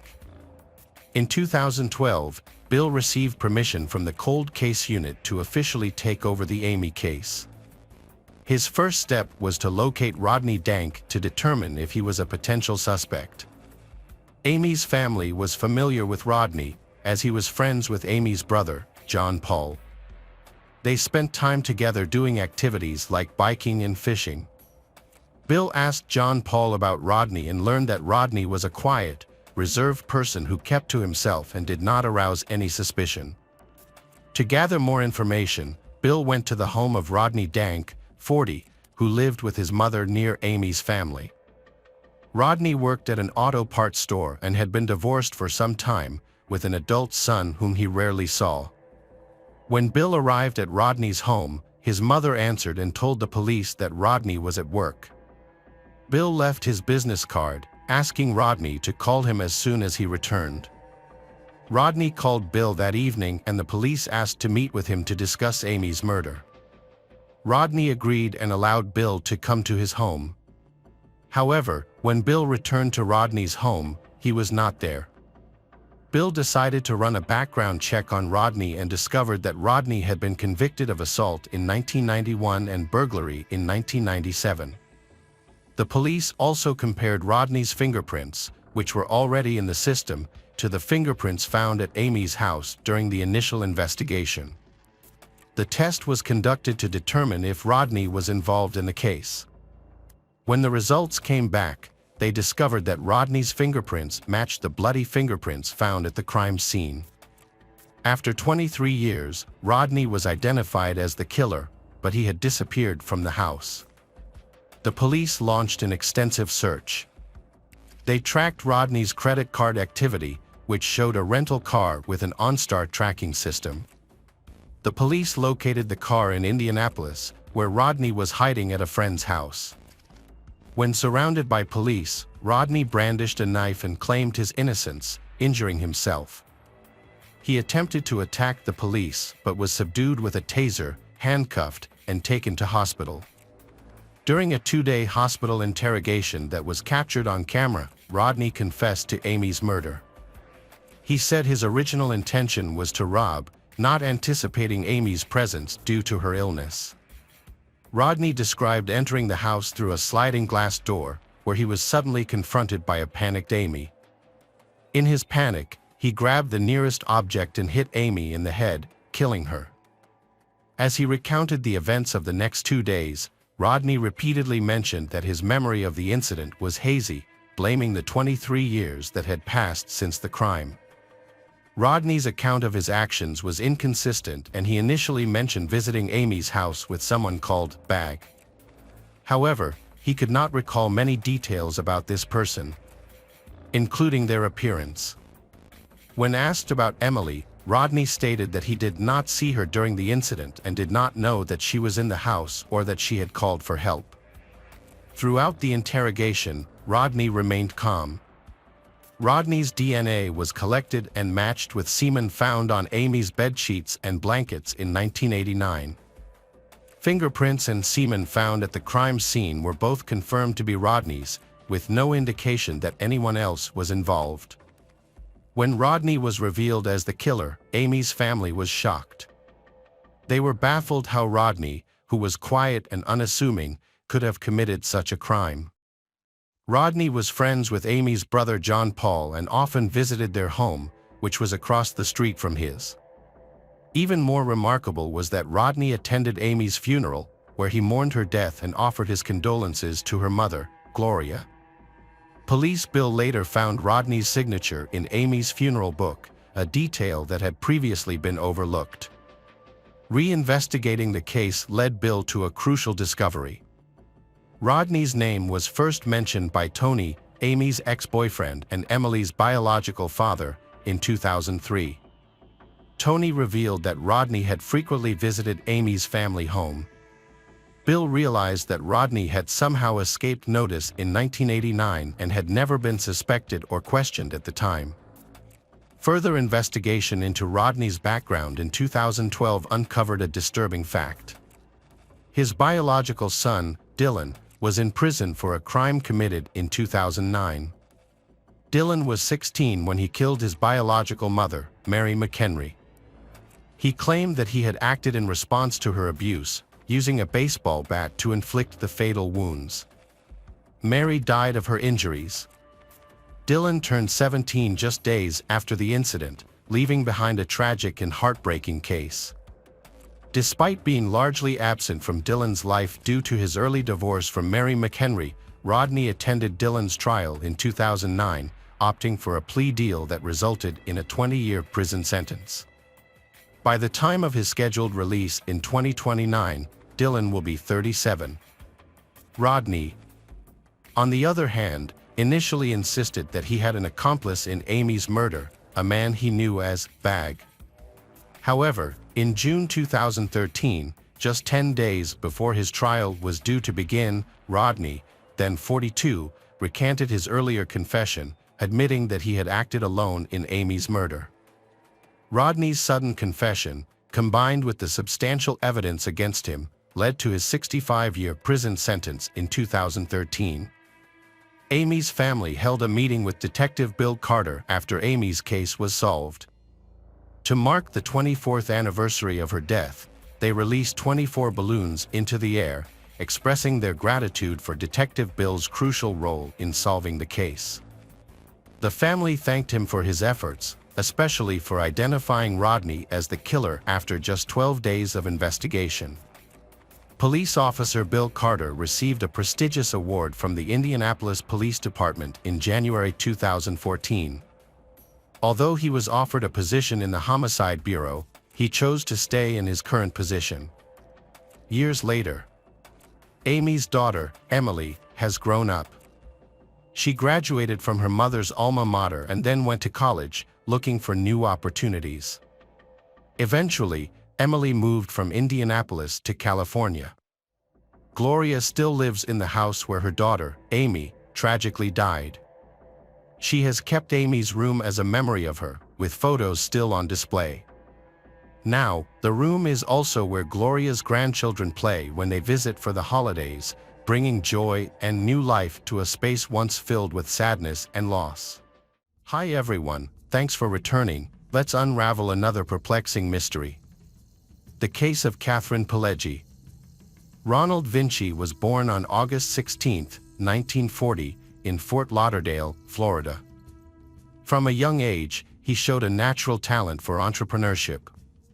In his 20s, he started his first business by renting a space on the Pacific Coast to sell Honda motorcycles. Over time, his small shop grew into one of the largest Honda dealership centers in the state. As his business success continued to grow, so did his wealth. Ronald expanded his business by opening more car dealerships, which significantly increased his earnings. Those who worked for him often described him as a strong-willed and determined individual. In his personal life, Ronald Vinci was married to a woman named Pamela, with whom he had a son named Carey. However, their marriage eventually ended in divorce. After his divorce, Ronald began living a more extravagant lifestyle, spending his wealth on luxury items such as expensive toys, airplanes, and helicopters. His passion for collecting aircraft led him to acquire a large hangar to house his extensive collection. Ronald simplified his daily commute to work by securing government approval to build a helicopter pad on his property, despite some of his neighbors opposing the idea. Having the helicopter pad allowed him to commute to work directly from home by helicopter. He also had helicopter pads installed on the roofs of his car dealerships, making it easier for him to travel by air. Ronald, then 50 years old, met 34 years old Catherine in 1990. At the time, Catherine worked as a flight attendant. She originally from a family in a rural area of Georgia. Growing up, she participated in local beauty pageants where her bright smile and charisma easily captivated people. Her striking beauty and cheerful personality earned her many admirers. After completing her education, Catherine worked as a lab technician at a veterans hospital for several years. However, she felt unfulfilled and longed for more in life. Seeking a change, Catherine left her job in 1980 to join Delta Airlines as a flight attendant, earning an annual income of $20,000. She enjoyed her new role, taking care of passengers and serving meals, and even acquired useful tips like using coffee grounds to eliminate unpleasant odors on airplane seats. 10 years into her career as a flight attendant, Catherine's life took a dramatic turn. In 1990, she met Ronald Vinci, a millionaire, on a flight. Despite their 14-year age difference, they fell in love, drawn to each other's charming personalities. Catherine eventually left her job and moved into Ronald's luxurious California home.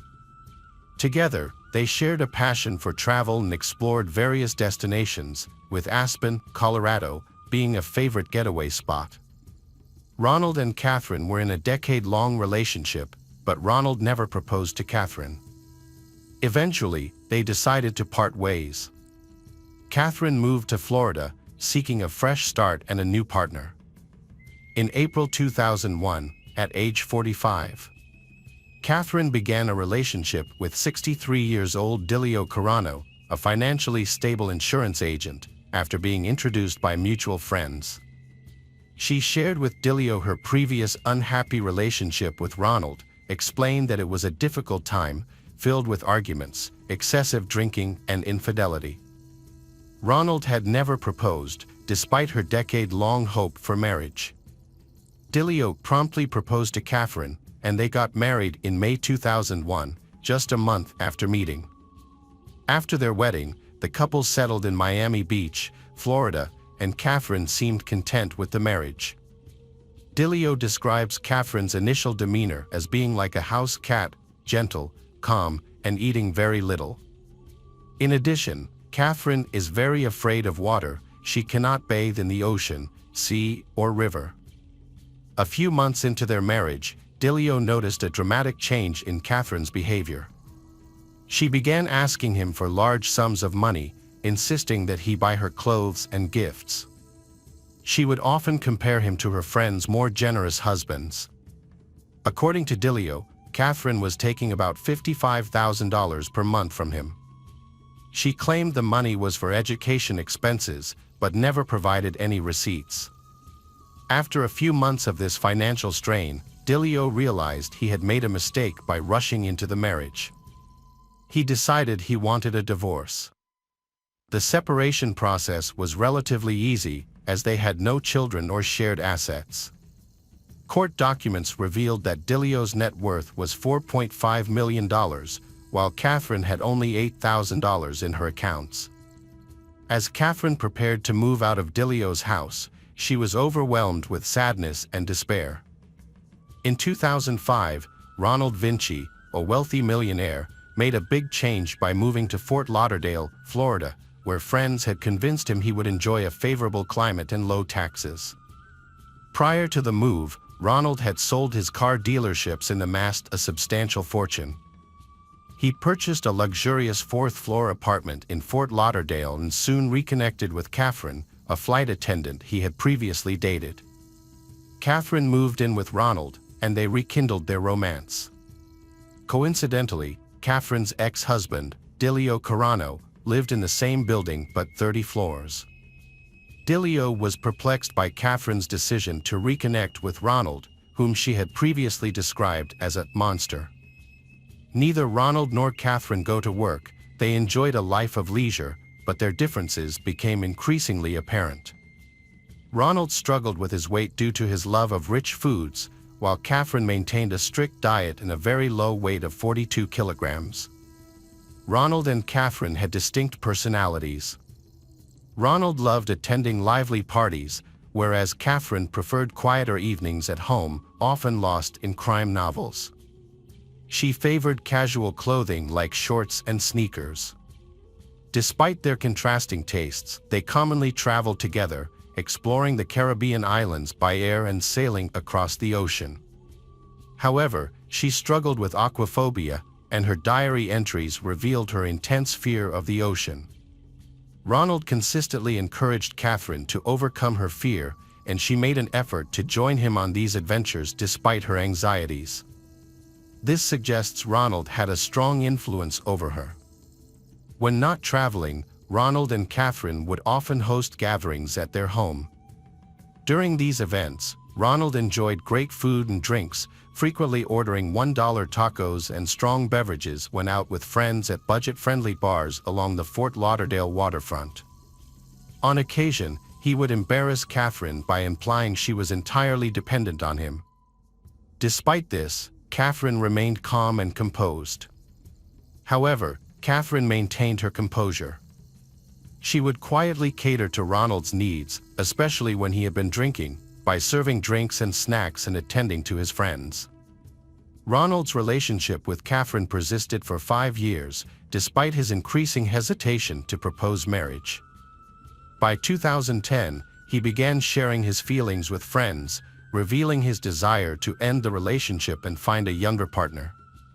In early 2011, Ronald was hospitalized due to severe intestinal issues, which his doctors attributed to his years of excessive alcohol consumption. Prior to the hospitalization, Ronald had noticed an unusual change in the taste of his food, which sparked concern for his health. A friend joked that Catherine might have tried to poison him, but Ronald dismissed the idea without considering it seriously. Ronald's health issues mainly stemmed from his poor self-care. His frequent consumption of alcohol and pills, which he used to unwind and sleep, had severe negative effects on his body.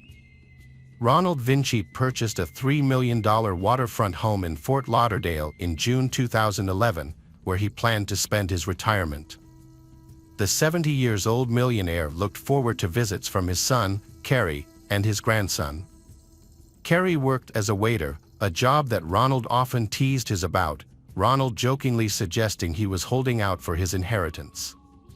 Tragedy struck on the afternoon of June 28, 2011. When Ronald's gardener called 911, reporting an incident at the mansion.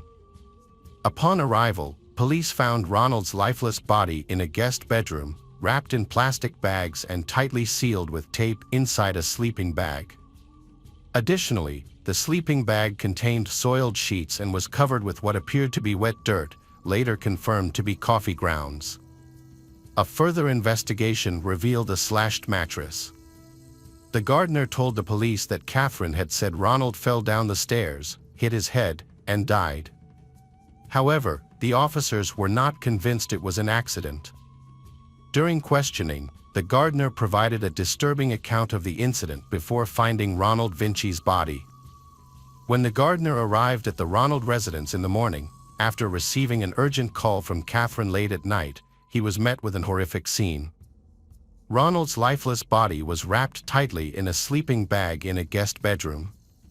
Catherine, visibly upset, begged the gardener to help her bury Ronald, revealing that Ronald wanted to be laid to rest in the ocean after his death. To fulfill this wish, Catherine had bought a blue container for Ronald's body, intending to take it out to sea on Ronald's yacht. Catherine had already stored the container in her garage before authorities were notified by the gardener. The medical examiner's thorough examination revealed horrific findings. 70-year-old Ronald had suffered from 9 stab wounds to his chest and neck, had injuries consistent with being hit by a hammer, and was ultimately killed by a gunshot wound to the head. Earlier, on the evening of June 27, friends gathered at Ronald's house. Catherine prepared a meal for the guests, while Ronald served drinks. The evening seemed normal at first, but it quickly turned into a tragic one. On the evening in question, Ronald reported that his passport and one of his pistols were missing during dinner. He also complained about the food, saying it was unusually bitter. Feeling unwell, Ronald unexpectedly went to bed at 7:30 p.m. A departure from his usual late-night routine. His friends found this early bedtime suspicious and eventually left his house. Later that night, Catherine was brought in for questioning. In her confession, she described a confrontation with Ronald, which occurred around 1 a.m. on June 28. According to she, a drunk Ronald woke up and began verbally insulting her. The situation escalated, resulting in Ronald chasing her down the stairs. However, he lost his balance, stumbled, and fell, hitting his head severely.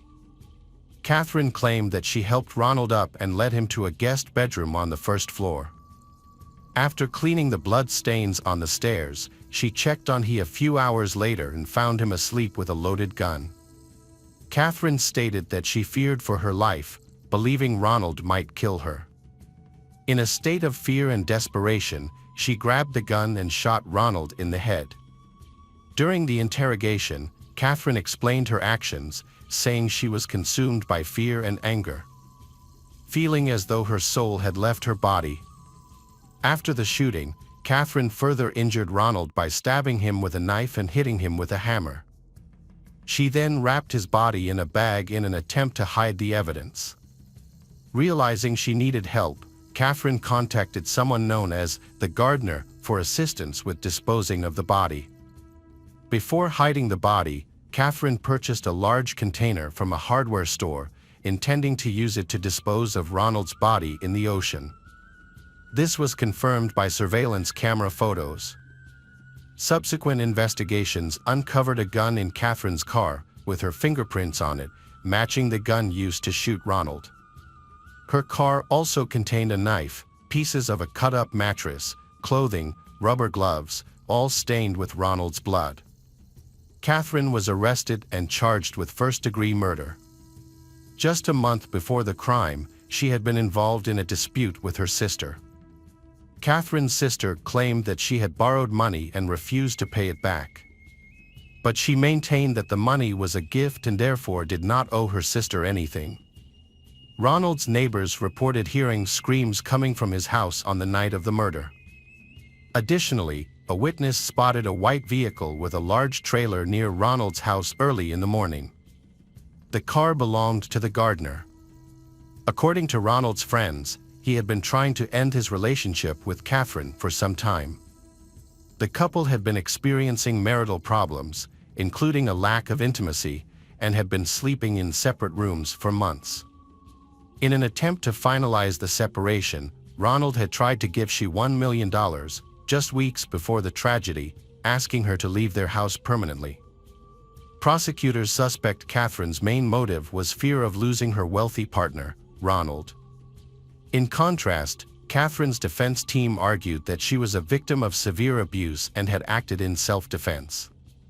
Several questions arose during the trial, including why Catherine didn't immediately contact the police, why she initially lied about the incident, and why she endured years of abuse without leaving Ronald. Catherine's relatives testified in her defense, and a court psychiatrist identified signs of domestic abuse. However, none of Ronald's close friends or associates witnessed or reported any mistreatment in their relationship. Instead, they described she as calm and content, never complaining about her life. During the trial, Catherine made a surprising accusation against Ronald, claiming that he was responsible for the sudden and mysterious death of her younger sister, Angela, in December 2009. Catherine, Ronald, and Angela went on a Caribbean cruise together. Angela struggled with substance abuse and, during a party on the ship, she drank excessively, leading to severe illness and intense convulsions. In an attempt to save her sister, Catherine performed CPR, but unfortunately, Angela's heart stopped and she passed away. It was later discovered that Ronald had given Angela some pills on the evening of the cruise, which allegedly were intended to help her relax. Catherine strongly believed that these pills played a role in her sister's death. However, in an unexpected turn of events, Catherine was found guilty of Ronald's murder in 2014. The jury delivered a verdict that resulted in Catherine being sentenced to 25 years in prison. She is currently serving her sentence at the LEL Correctional Institution in Marin County, Florida, and is set to be released in January 2034, at the age of 77. Hello again, true crime fans, we've got another mysterious case to explore. The case of Jessica Heringa. Jessica Heringa was born on July 16, 1987, in Norton Shores, Michigan, to a humble family, and that included a sister. At 22, she had a son named Zahn with her long-term partner Dakota Quayle Dyer, and by 25, the couple was still together and raising Zahn in a rented home. Jessica worked as a manager at a local Exxon gas station near Lake Michigan, where she was well-liked by customers for her friendly nature. She often worked extra hours to provide for Zahn, and her ambition was evident in her diary entries, which expressed her desire to pursue a college degree in accounting. However, financial constraints prevented her from achieving this goal. Dakota, her partner and the father of her child, was unable to fully support their family, leading to disagreements, and their relationship was strained. Despite being engaged, their wedding plans were repeatedly delayed due to various circumstances.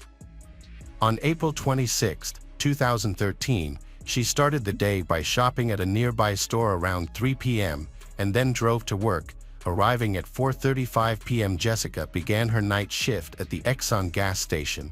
As she began her shift, she was the only employee on duty that night.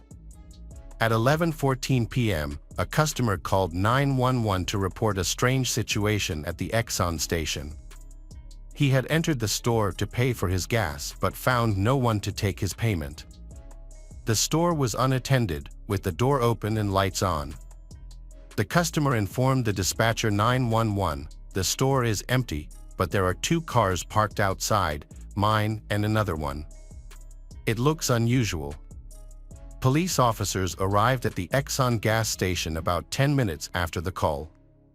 They inspected the petrol station and found no signs of a struggle or disturbance. Everything was in order. Inside the store, police discovered Jessica's coat and purse, containing $400, and her car and house keys, in the back room. A single drop of Jessica's blood was found near the back door. Police also found a cap from a Walther P22 semi-automatic pistol's laser sight and 2 watch batteries on the floor. The cash register was intact, with all the money still in it. The last transaction was recorded at 10:52 p.m. for a lighter. Unfortunately, the gas station did not have interior surveillance cameras. Jessica's pack of cigarettes was left on the counter next to the cash register, suggesting she had temporarily stepped away. Her car was locked and parked outside, but Jessica was nowhere to be found. She had mysteriously vanished. The police discovered that the gas station was unattended, so they contacted the owner and informed her. The owner then asked a nearby manager to come to the gas station for protection. The police also notified Jessica's family that she was missing. Her parents began searching for clues and called her friends to see if they had any information. One friend reported being at the gas station around 8 to 9 p.m. that day and said everything seemed normal.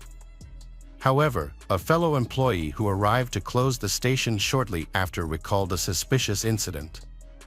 Around 11 p.m., the employee and her boyfriend drove by the station on a motorcycle and saw a silver Chrysler Town Country minivan parked near the back door with its door open. They initially thought Jessica might be involved in a theft, so they kept watching. The employee saw a young man with disheveled wavy hair and an orange sweatshirt near the minivan. He repeatedly opened and closed the rear door before driving away. Further investigation revealed a surveillance video from a nearby building showing a silver Chrysler passing the Exxon gas station at 11:02 p.m. The police also spoke to Christian, who reported seeing the man in the minivan talking to Jessica earlier.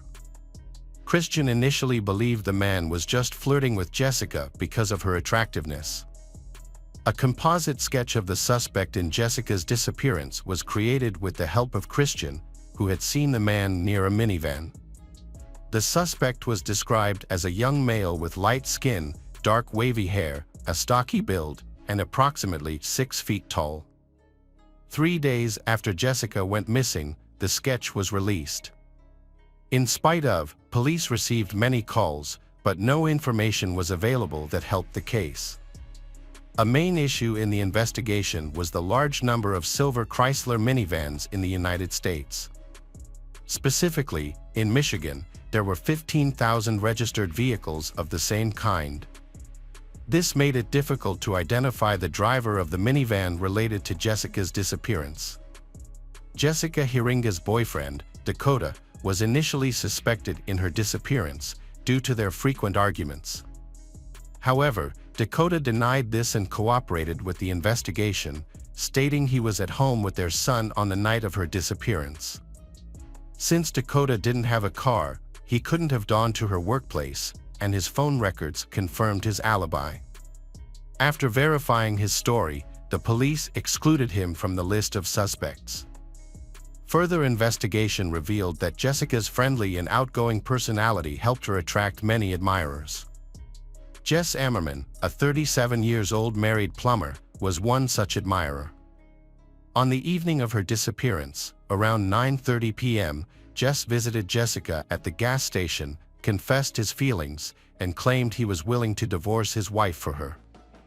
However, Jessica rejected his advances. He then left the station, called his wife, and spoke with her for about 50 minutes before returning home. After undergoing a polygraph test and being interrogated and interviewed along with his wife, the police also cleared Jess Ammerman as a suspect. Rob Fallett, the brother of the manager at the Exxon gas station where Jessica worked, was initially considered a suspect in her disappearance. Around 9 p.m. on the day she vanished, Rob visited the station and reported that Jessica appeared upset. When he asked her what was wrong, she shared that she was having family problems. Rob offered to let her stay with him, but she declined the offer. Fallett then left to go night fishing in a nearby lake. After investigating Rob's alibi, detectives discovered his phone records supported his claim and he was cleared of the crime.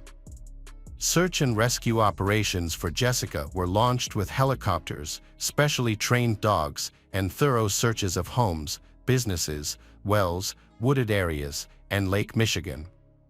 However, no leads were found, causing the case to reach a standstill. About a year later, in February 2014, a similar incident occurred in Michigan. A young woman with a similar appearance to Jessica was kidnapped and attacked by a man while walking home late at night. She was taken to his apartment, where she was attacked, and her life was threatened. The woman was eventually released after several hours.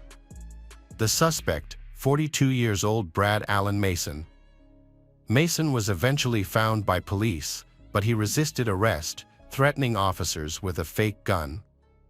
Then, he was fatally shot during the confrontation. Brad had a history of crime, including being convicted of kidnapping in 2004 and arrested for indecent exposure in 2011. In 2014, he lived in a dorm near the Exxon gas station where Jessica worked. Despite this, investigators couldn't find any evidence linking Mason to Jessica's disappearance. 2 years after Jessica disappeared, a similar incident happened in 2016. A young woman was walking home from a friend's party late at night when she got lost on a dark street. A man in a silver minivan stopped and asked if she was okay, offering to give her a ride. She refused the ride but asked to use his phone. The man agreed, but only if she got into the minivan. Once she was inside, he locked the door, said his phone was dead, and he pulled out his gun, asked her to keep quiet. Then he started driving. The woman was feeling extremely unwell and nauseated, so she asked the driver to roll down the window for her. She quickly took advantage of the opportunity and jumped out of the moving vehicle through the window, running to a nearby house for safety. The driver quickly sped away and escaped. The victim immediately called the police and provided a detailed description of her kidnapper. By examining footage from nearby surveillance cameras, the police were able to identify the license plate number of the vehicle, a silver Chrysler Town & Country. The investigation eventually identified the driver as Jeffrey Willis, 46 years old. Jeffrey Willis, a factory worker, lived a reclusive and humble life, with no criminal record. When police found and searched his minivan, they discovered a semi-automatic Walther P22 pistol. It was discovered that this pistol had been reported stolen by a coworker of Jeffrey some time ago. Jeffrey was arrested and taken into custody. Upon searching his residence, police found a collection of various BDSM items, including handcuffs, chains, ropes, gags, a vibrator, a video camera, and a bullet matching the Walther P22 pistol. They also discovered medical supplies and sedatives, which included insulin syringes with unknown substances and disposable gloves. Investigators found a diagram of the woman's body, with some parts marked. Upon examining his computer, several distressing videos were found, showing scenes of young women being kidnapped. A hidden hard drive discovered in a ventilation duct contained secretly recorded footage of Jeffrey's female neighbors swimming. Furthermore, on his computer, police discovered a folder labeled Victims that included 2 subfolders.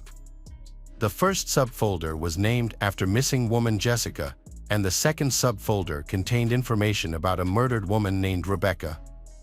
Rebecca Bletch, a 36-year-old woman who suffered a tragic fate. Approximately 1 year after Jessica went missing, Rebecca was murdered on June 29, 2014. Rebecca had gone out for a run in the evening but never returned home. She was discovered by her neighbors lying on the road, with her clothing disheveled. Initially, it was believed that she had been hit by a car.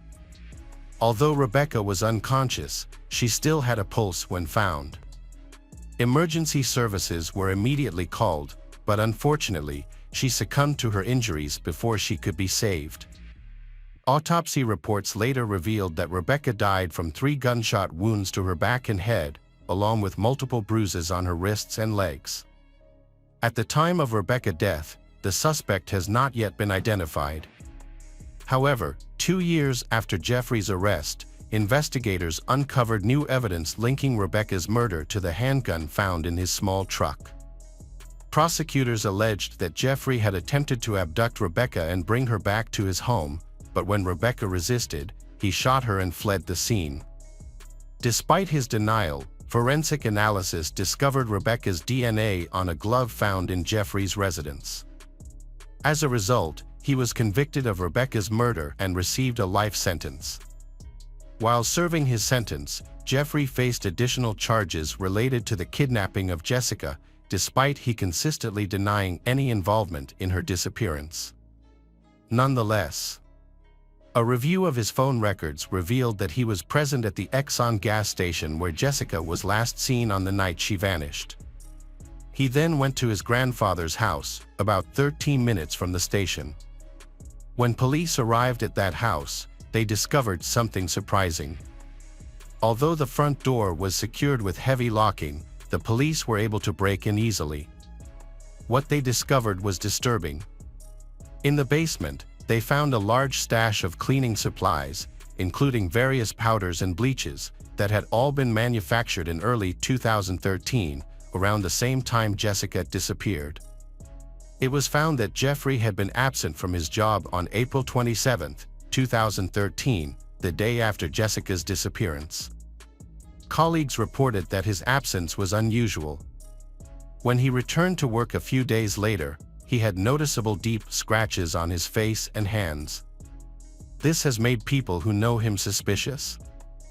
A woman who visited the gas station on April 25, the evening before Jessica vanished, contacted the police. She had arrived at the station late that evening and expressed her concern to Jessica about being alone at such a late hour. Jessica acknowledged her concern with a nod. At that moment, an unknown man inside the station overheard the conversation and reassured the visitor, saying, "Don't worry, Jessica has customers who look after her." The man then left the gas station.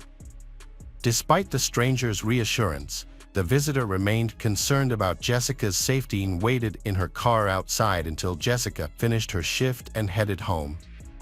Unfortunately, Jessica disappeared the following day. In 2016, the witness positively identified Jeffrey as the unknown man, recalling his presence at the gas station. Further investigation revealed that Jeffrey had frequently visited the Exxon gas station, interacting with Jessica at least 15 times prior to her disappearance. Kevin Bloom, a 48-year-old prison guard and Jeffrey's cousin, was arrested. During questioning, Kevin's statements were inconsistent, ultimately leading him to confess. He revealed details about Rebecca's death that were not publicly known at the time, and also admitted to helping Jeffrey hide Jessica's body. Kevin described how, on April 27, the day after Jessica's abduction, Jeffrey invited him to a party at his house. When Kevin arrived, he found Jessica lying lifeless and bound on the floor. Kevin and Jeffrey wrapped Jessica's body in a sheet and drove to a forest, where Jeffrey had already dug a grave. They buried Jessica and then returned home. When the police asked Kevin to take them to the burial site, he had difficulty remembering the exact location. Despite searching the forest for a while, he was unable to pinpoint the spot where they had buried Jessica's body. The trial of Jeffrey began, even though Jessica's body had not been found. The prosecution presented strong evidence to charge Jeffrey with kidnapping and murder. They alleged that he had been stalking Jessica for a long time. On April 26, 2013, Jeffrey allegedly parked near the gas station's entrance, went inside, and hit Jessica on the head with his gun. During the assault, the gun's laser sight cover fell off, and Jessica's blood was flowing to the floor. Jeffrey then allegedly dragged she out through the exit, put her in the back seat of his car, and drove her to his late grandfather's house. Forensic analysis of Jeffrey's devices revealed that he saved photos and news articles about the search for Jessica on his computer. As investigators followed the case, they found that he used a password that included her initials and the date April 27, 2013. This suggests that April 27, 2013, was likely the day she died, one day after her disappearance. Jeffrey maintained his innocence, claiming he was at home on the night Jessica was kidnapped. His lawyers pointed out that there was no direct evidence linking him to the crime, and no DNA evidence belonging to Jessica was found in his home or vehicle. Jeffrey's defense team argued that Jessica had been struggling with serious substance abuse problems in the time before her disappearance, suggesting that her kidnapping might be connected to her involvement in the illicit drug trade. Despite his claims of innocence, Jeffrey was found guilty of murdering Jessica and was sentenced to life in prison without the possibility of parole. Throughout the trial, he showed no remorse for his actions. Willis's cousin, Kevin Blom, was also found guilty of helping to dispose of Jessica's body and received a sentence of 2 years in prison, followed by 5 years of probation. Years after Jeffrey's conviction, new information came to light that implicated him in an older, unsolved case.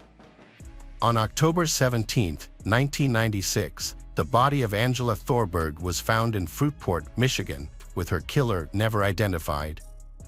After further investigation, Ed Blom, a 1988 high school graduate and Kevin Blom's father, was linked to the murder of Angela Thorberg in 1996. However, later evidence suggested that it was Jeffrey who became a suspect in Angela Thorberg's death. It has been 10 years since Jessica went missing, but her body has still not been found. After her disappearance, a court battle took place over the custody of Jessica and Dakota's son, Zon. Jessica's husband, Dakota, sought custody, but ultimately lost the case to Jessica's family. Zon currently lives with his grandparents and relatives on his father's side. Hey detectives! Welcome back. We've got another mysterious case to explore. The case of Deborah Newell. Deborah Newell was a highly successful and affluent woman who had built her fortune through hard work and dedication in the interior design industry. After years of climbing the ranks, she founded her own design firm, Ambrosia, where she spent 3 decades pursuing her passion. Regardless her professional success, her personal life was a different story. She had been married 4 times, but each union ended in divorce. While she was a devoted mother to her 4 children, but her with an intense desire for a happier home life. A few years ago, her family experienced a tragedy. Her sister, Cindy, was brutally murdered by her husband, Billy Vickers, in March 1984. What's more heartbreaking is that their mother testified against Cindy and supported Billy throughout the trial. As a result, Billy spent only a few years in prison for his heinous crime. Deborah was deeply affected by the tragedy, leaving her with anxiety and lingering fear of guns. Despite being encouraged by friends to purchase a pistol for protection, she was unable to bear the thought of having a gun near her, and she lived alone for a long time. Deborah prioritized her physical appearance and lifestyle. She invested significant time and money in skin care, makeup, and hair, and surrounded herself with luxurious items from brands like Chanel, Cartier, Denam, and Gucci. Despite her beautiful life, Deborah felt incomplete without a loving partner. John Meehan was born on February 3, 1958, in California. He grew up with his sisters, Karen and Donna. John's life was influenced by his father, who taught him dishonest ways. This led John to get involved in scams, deal with illegal substances, and often have run-ins with the law, ultimately forcing him to leave California in 1988. After completing his undergraduate studies at Arizona State University with a Bachelor of Arts degree, John went on to join the law faculty at the University of Dayton. His striking looks, 6 feet and 3 inches, with hazel green eyes and dark hair, earned him the nickname Dirty John from his friends. He possessed a natural charm that effortlessly attracted women. After John finished his academic journey, he met Tanya Sells, a nurse anesthetist, and they got married in November 1990. Tanya was 25 years old, and John was 31. However, their relationship was built on lies, and John kept his family away from Tanya, telling her they were bad people. Tanya supported John's education as an anesthesiologist while attending medical school in Tennessee. She also helped him get his license to practice anesthesiology. The couple had 2 children, but their marriage began to fall apart over time. Tanya eventually discovered the truth about John's past from his mother and sisters. She also found out that John had been stealing pills from his patients and was addicted to them, which explained his cause of his short temper. Tanya immediately reported John to the police. After an investigation, John admitted his wrongdoing, but instead of surrendering, he left the state and went into hiding at a hotel in Michigan. However, the police found John easily and discovered him unconscious in his hotel room, surrounded by empty pill containers. An ambulance was called, but on the way to the hospital, John woke up, grabbed a medication, and jumped out of the ambulance. He was caught again and eventually sentenced to 6 years in prison in Michigan for resisting arrest and possessing illegal drugs. John spent just 17 months in prison. Then, his sentence was reduced and he was released in 2004. During this time, he met Deborah through online dating. John, then 55, and Deborah, then 59, had both decided to give online dating a try. Deborah was immediately drawn to John's profile, which pretended he was a divorced doctor and a Christian looking for love. Despite having a string of unsuccessful dates, Deborah was delighted to meet John in person. He showed genuine interest in her life and accomplishments, which made her feel appreciated. This was a refreshing change for Deborah, who had been disappointed by her previous dating experiences. John and Deborah's first date took place at a restaurant in Irvine, California, in October 2014. John's aim was to make a great impression on Deborah, which he achieved by sharing false stories about his past. He told her that he had worked with Doctors Without Borders in Iraq, had 2 children, and owned multiple properties. Deborah was captivated by the image of a selfless doctor who had dedicated his life to helping others. John treated Deborah with kindness and respect, making her feel like a queen. This was exactly what Deborah had been longing for, genuine affection. John's charming words left Deborah smitten, and she invited him to her penthouse after dinner. However, John crossed the line this time. After a few kisses, he tried to get intimate with Deborah, but she didn't feel comfortable, so she asked him to leave.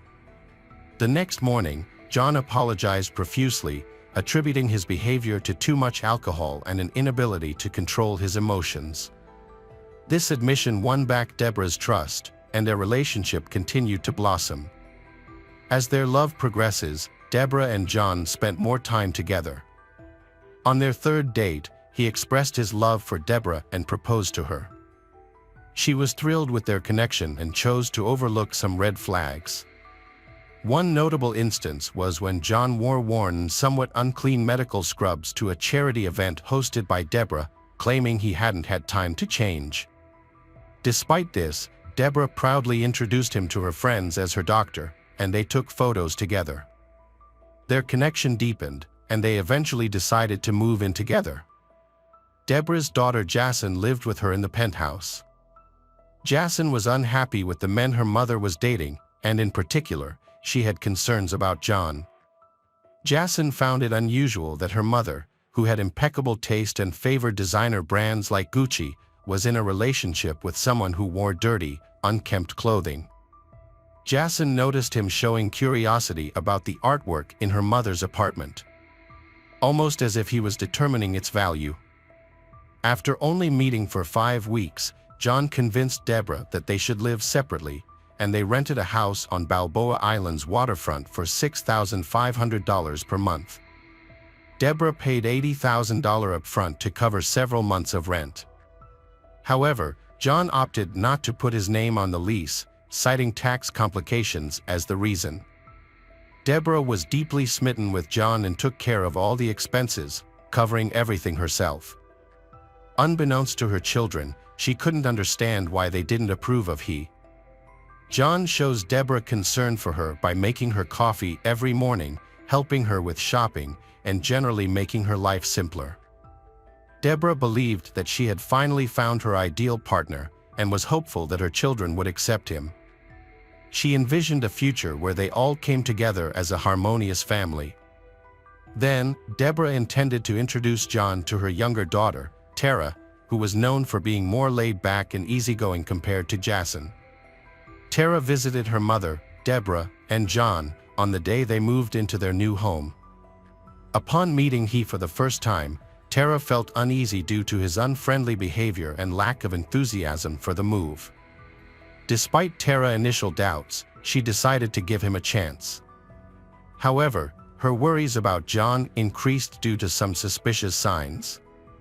For example, John claimed to own homes in Newport Beach and Palm Springs, but he never discussed them going there to visit or moving there. He also didn't own a car.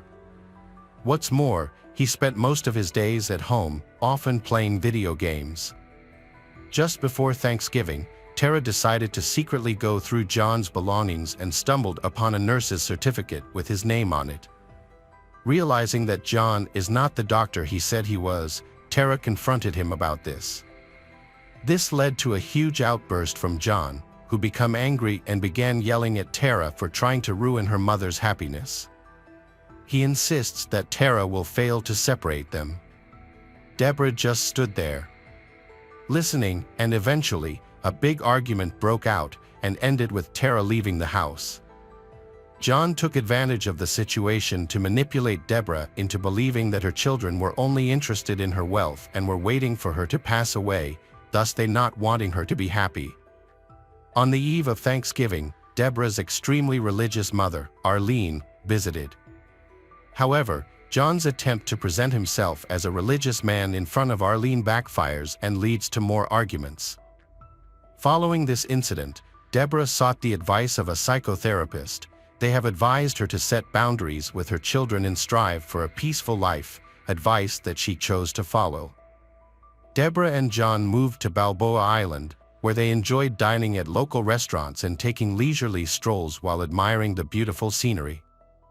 Although Deborah was incredibly happy, but she was still worried about John's choice of outfit. His wardrobe consisted mainly of old medical scrubs, loose-fitting and frayed pants, and worn-out shirts. Deborah, on the other hand, wanted he to dress fashionably and complement her lifestyle. He attributed his lack of finer clothes to having them stolen during his time in Iraq. To address this issue, she took John shopping and bought him a complete set of high-end designer outfits. In early December, John went with Deborah on a work-related trip to Las Vegas, where they made the sudden decision to get married after knowing each other for less than 2 months. Deborah chose not to tell her children about this development. Around that time, a mysterious woman managed to get into John and Deborah's home. He used this incident to convince Deborah that they needed better security. He then set up several surveillance cameras around the house that he could control with his smartphone. He even put cameras in Deborah's office, where he could keep an eye on her activities. John's goal was to have complete control over Deborah. As time went on, Deborah started asking John about his family and life before they met. Every time she asked, he came up with a quick excuse or justification, even though his answers didn't quite add up. Deborah dismissed her doubts, thinking she had found the perfect partner. However, her children, especially Jason, were still wary of John. Since he didn't own a car, John used Deborah's, which led Tara and Jocelyn to investigate his activities. They installed a tracking device on John's car to monitor his movements. When this yielded no results, they decided to hire a private investigator to investigate further. The investigators' findings were shocking. John had filed for bankruptcy, held a nursing license but not a medical license, and had lived in multiple states, including Arizona, Ohio, Indiana, Tennessee, and California. Furthermore, he had been in the Orange County Jail. When Tara and Jason shared these things with their mother, Deborah, she remained unwavering, stating that her love for John would not change, even if the things were true. In late March, Deborah received a letter meant for John. The letter was from a former prison inmate, but before she could read it, he hastily took it from her. Initially, he was very angry, accusing her of not trusting him. He later claimed that the letter was from a friend he was providing emotional support to. Deborah was uneasy about John's explanation, and her concerns grew. The day after discovering lies, when John's left for work, and she decided to search through his belongings. This search revealed shocking truths about him.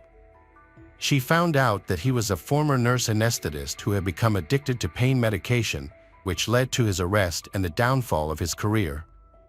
What's more disturbing is that Deborah discovers that he is a scammer and has been stealing from women he meets online. As Deborah searched further, she found court records showing that John had a search warrant issued for his storage unit. When authorities searched the unit, they found a handgun, bullets, a GPS tracker, syringes, and other suspicious items. This information was alarming. But what caught Deborah's attention was that he had multiple restraining orders against him from different women. The most unsettling fact, however, was that John had been released from prison on October 8th and had met Deborah just days later. Too overwhelmed by these facts, Deborah felt a mix of shock and fear. She realized that John was a violent felon who posed a big threat to her and her children. Despite the danger, Deborah decided to calm and waited for the right moment to take action. When John left for the hospital due to back problems, Deborah seized the opportunity. With her family's help, she quickly moved out of the house while he was away. During the process of packing John's belongings, Deborah discovered some disturbing documents, online comments from other women warning about John's manipulative nature. These comments described him as a skilled deceiver who used his charm and good looks to manipulate others. Convinced that John was unstable, Deborah decided to end their relationship and leave. However, John continued to message her, apologizing and asking her to visit him in the hospital. Feeling guilty, she eventually gave in to his requests. By June 2015, he had managed to persuade Deborah to reconcile with him. He offers a defense about the objects she found and confesses to hiding his past, believing she wouldn't care about it if he were honest. He admitted to lying about being a doctor to impress her and now begged for her help to turn his life around. Deborah decided to give her husband another chance and they moved to a new apartment in Irvine. However, her children were unhappy about the decision and did not want to see her. As a result, Deborah and John temporarily kept a distance from the children. In March 2016, Deborah had been trying to help John overcome his addiction for over a year, during which they had been married. Unfortunately, Deborah's entire family, particularly her daughter Jason, disliked John, and he doesn't like Jason either. The tension between them had grown so severe that John prohibited Deborah from seeing Jason. To make matters worse, John contacted Jason's real estate school, slandering her in front of the teachers. He also sent Jason threatening and vulgar messages, telling her that her mother didn't want anything to do with her. Although he appears to be recovering from rehab, the more cruel and aggressive he became. By April 2016, Deborah finally reached the limit of her tolerance. She wanted to end her relationship peacefully, so she started withdrawing money from her bank account to protect it. $30,000 was hidden in a lower drawer in her home.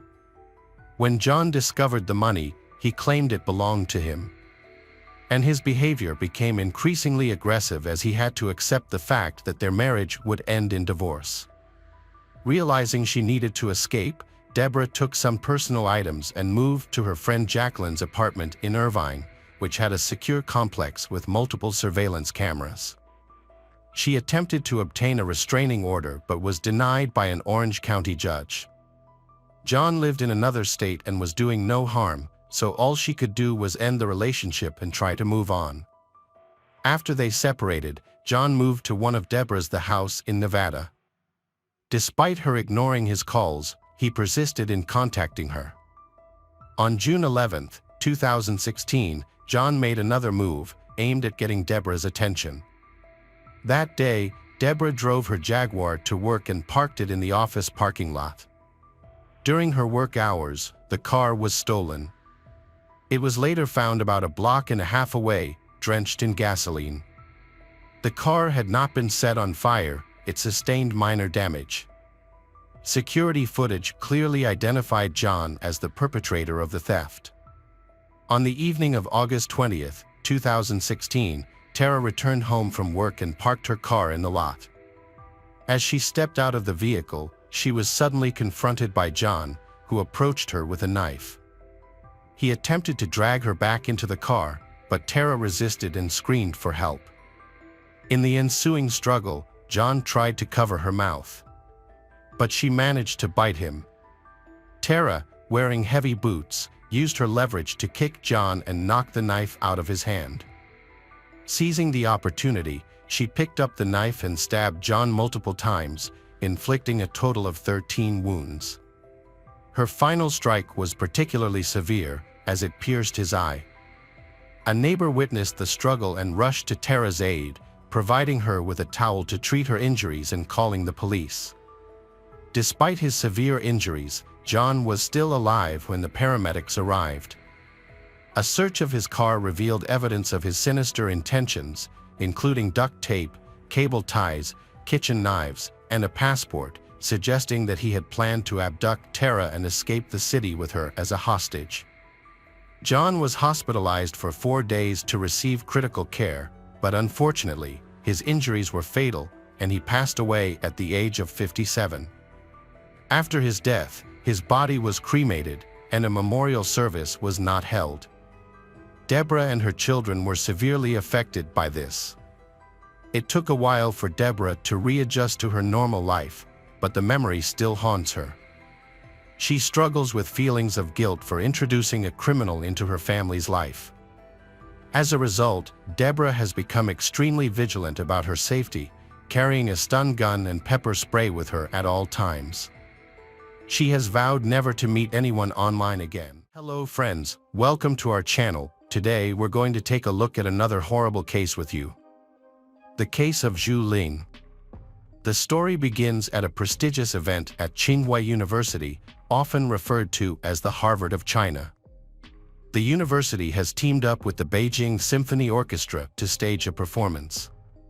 The audience is dressed in formal attire, with the men in dark suits and the women in beautiful evening gowns, all chatting politely as they take their seats in the Grand Theater. Zhu Ling, a student from Tsinghua University, is set to take the stage that evening. For Zhu, her assignment is to play a 6-minute solo on the guqin, a traditional Chinese instrument. This performance will be a defining moment for her future career. The audience, which includes professors, bosses, and benefactors, is vital to her career prospects, and she needs to engage them and leave a lasting impression with her performance. The guqin is a derided instrument favored by intellectuals. In Chinese culture, guqin players are often considered refined and gentle. A Song Dynasty guqin sold for $22 million, making it one of the most valuable musical instruments. In the days leading up to the event, stress-induced stomach aches and blurred vision took their toll on her health. Zhu's friends gathered near the stage, their anxiety evident as they watched her prepare to perform. For 2 months, Zhu had devoted herself to this moment.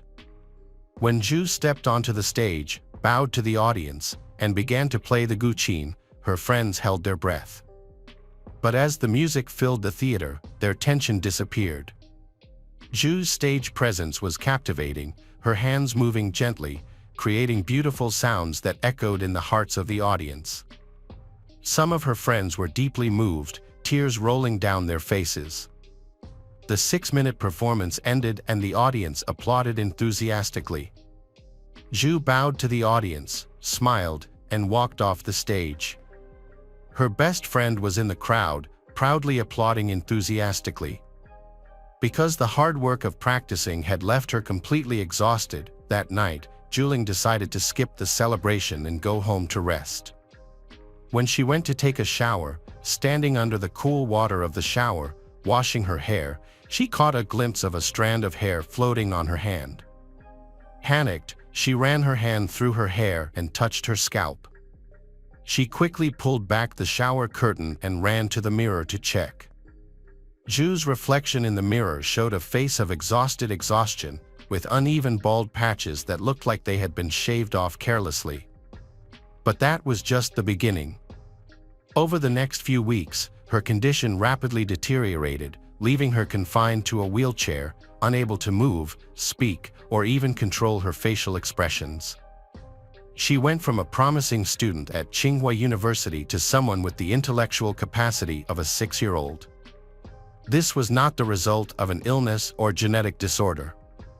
Tsinghua University is one of the most prestigious schools in China, making it extremely competitive for local students to gain admission.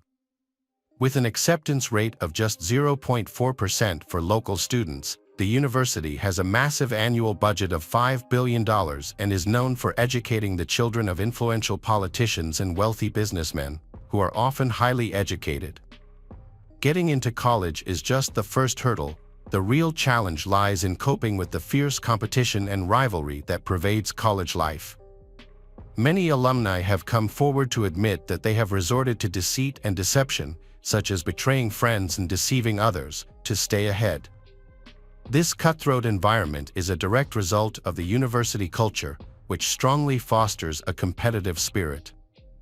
Zhu Ling, a 1994 chemistry major at Tsinghua University, is one of the top 3 students in her class of 31. Her class consists of 20 men and 11 women. She is an outstanding student and is considered by many to be special. Zhu is not only smart but also has an outstanding appearance. Everyone expects great things from her and predicts a bright future. Zhu has a charisma and confidence that makes her friends jealous when she first arrives at the dormitory. Her warm and friendly demeanor quickly won her friends and fans. She attended classes diligently, and many were amazed by her seemingly endless energy. However, after a few months, people began to notice a strange and inexplicable decline in Zhu's health. She began arriving to class later than her classmates and always appeared exhausted during lectures. She sweated as if she was overheated. Zhu had a hard time concentrating on the lesson content. One day, she even had a severe stomachache.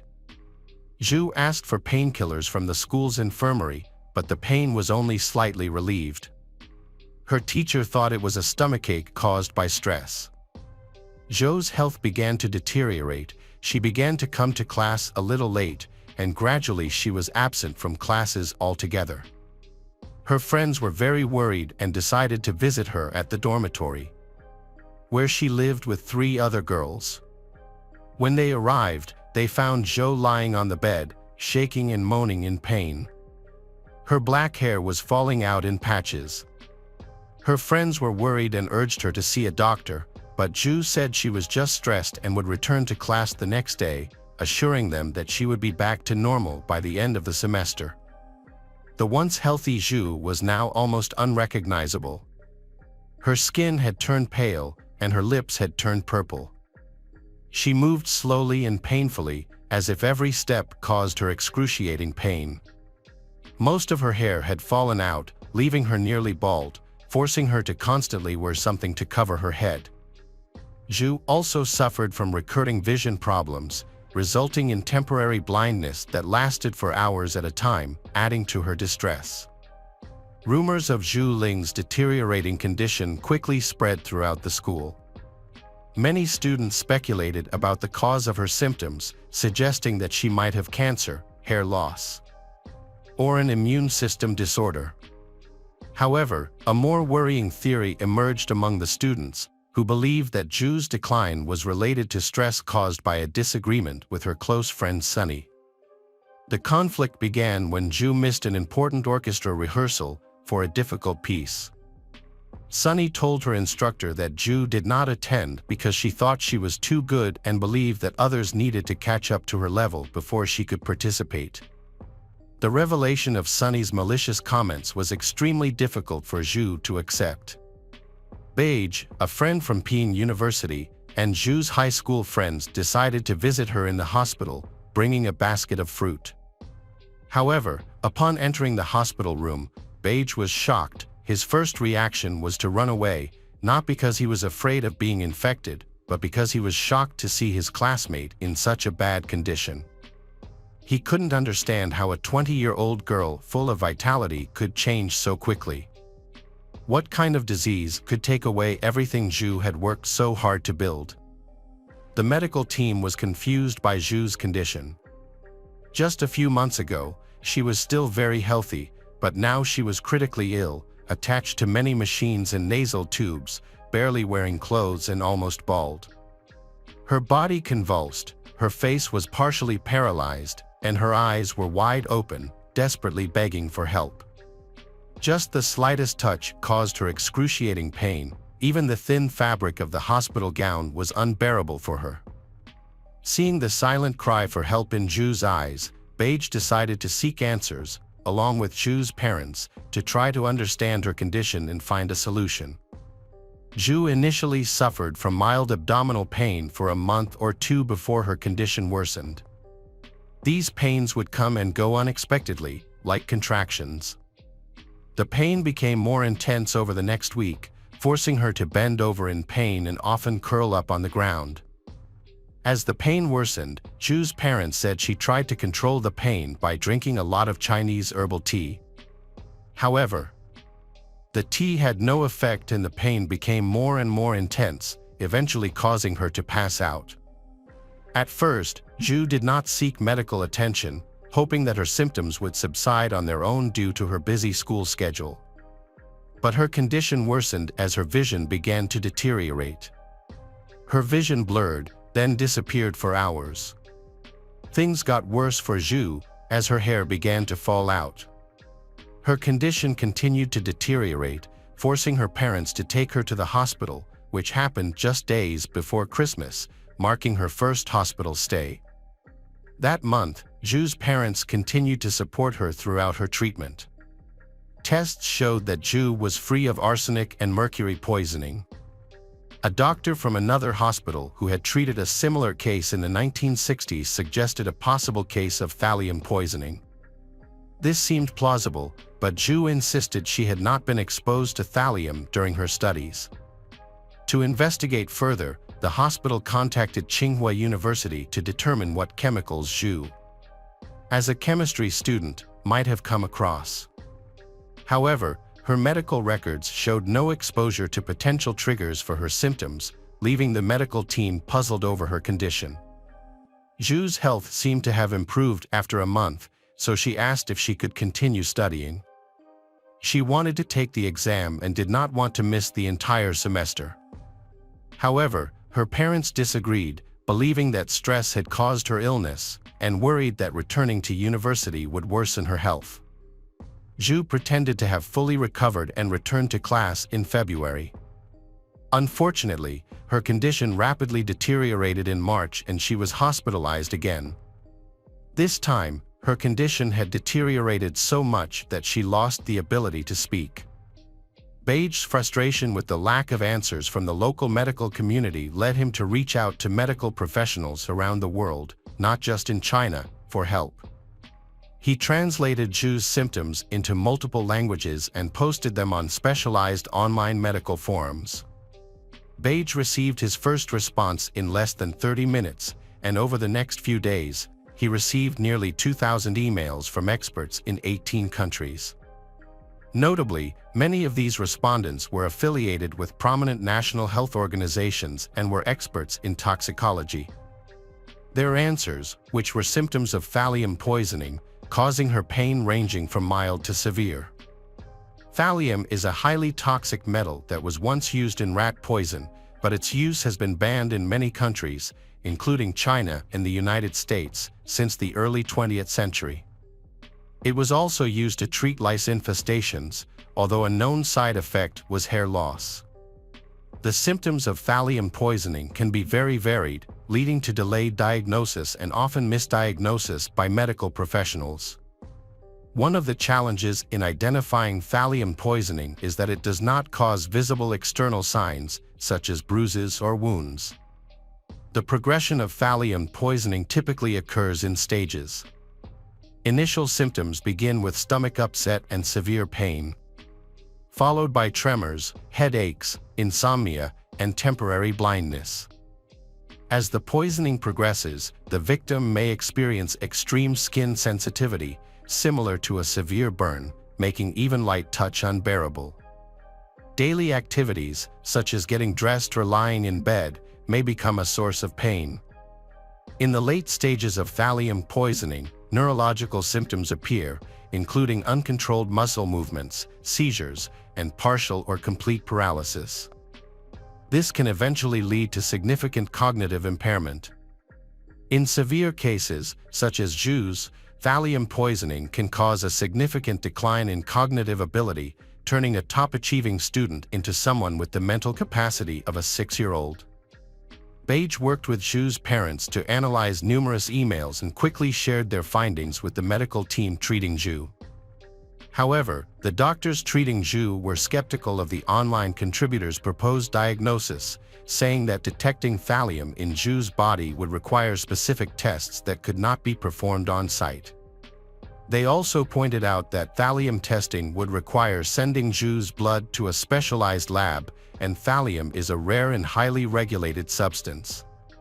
Even if thallium poisoning were the correct diagnosis, the doctors believed that an antidote would likely not be effective at that stage. This information shocked Zhu's loved ones, raising an important question: who would want to harm Zhu? One theory emerged that the target could be her parents, given their important jobs. Her father was a senior engineer at a national agency, a position that could involve handling sensitive information, and her mother was an engineer at a major Chinese company. However, this line of investigation has hit a dead end. The main goal now is to find out how the poison entered Zhu's body. In particular, no one on campus has symptoms similar to Zhu's. This suggests that Zhu either ingested or came into direct contact with the substance. Meanwhile, while Zhu was in the hospital, her personal items were mysteriously stolen from her dormitory. The stolen items included shampoo, contact lens case, lipstick, body soap, and even her water cup. Furthermore, the perpetrator seemed to be interested only in Zhu's belongings, marking a strange and unprecedented incident in the dormitory of such a prestigious university. Since there were no surveillance cameras on campus at the time, an investigation was needed to find out the answer. Because students are housed in separate rooms by gender, only current female students at Tsinghua University are allowed to enter the female dormitory. Neither alumni, graduate students, nor professors are allowed to enter the dormitory housing more than 100 young female students. During the investigation, the police investigated more than 20 suppliers of thallium, a toxic substance used in the production of optical lenses, electronic devices, and other products. The police scrutinized the procurement records and discovered that one supplier had supplied thallium to the chemistry department of Tsinghua University for research purposes. The investigation found that only a small group of people at the university had access to the thallium, namely 2 professors, 3 graduate students, and 2 seniors. It is likely that the criminals were involved in these experiments, so they had the opportunity to obtain the thallium and had the opportunity to take personal belongings from Zhu's dorm room. As the investigation continued, the professors and graduate students were quickly eliminated as suspects because they were not allowed into the female dormitory. This left 2 senior students as prime suspects, 1 male and 1 female. However, since male students were not allowed into the female dormitory, everyone turned their attention to the female student. Surprisingly, this student was revealed to be Zhu's close friend Sunny, who is now the prime suspect in Zhu's case. Mutual friends of Sunny and Zhu mentioned that Zhu had recently won against Sunny in the student election.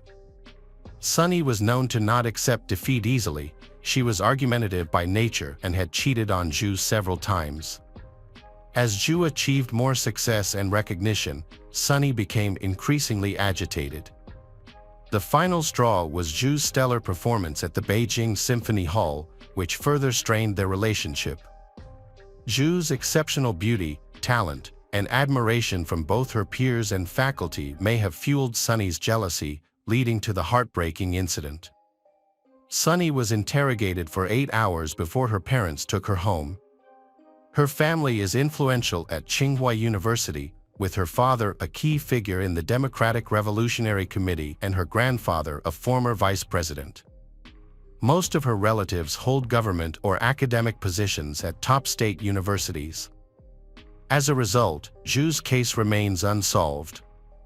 Sunny maintains her innocence, claiming that the police have cleared her of all suspicion.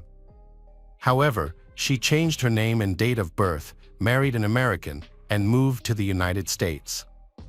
Zhu's condition, on the other hand, was worsened by the late diagnosis of thallium poisoning.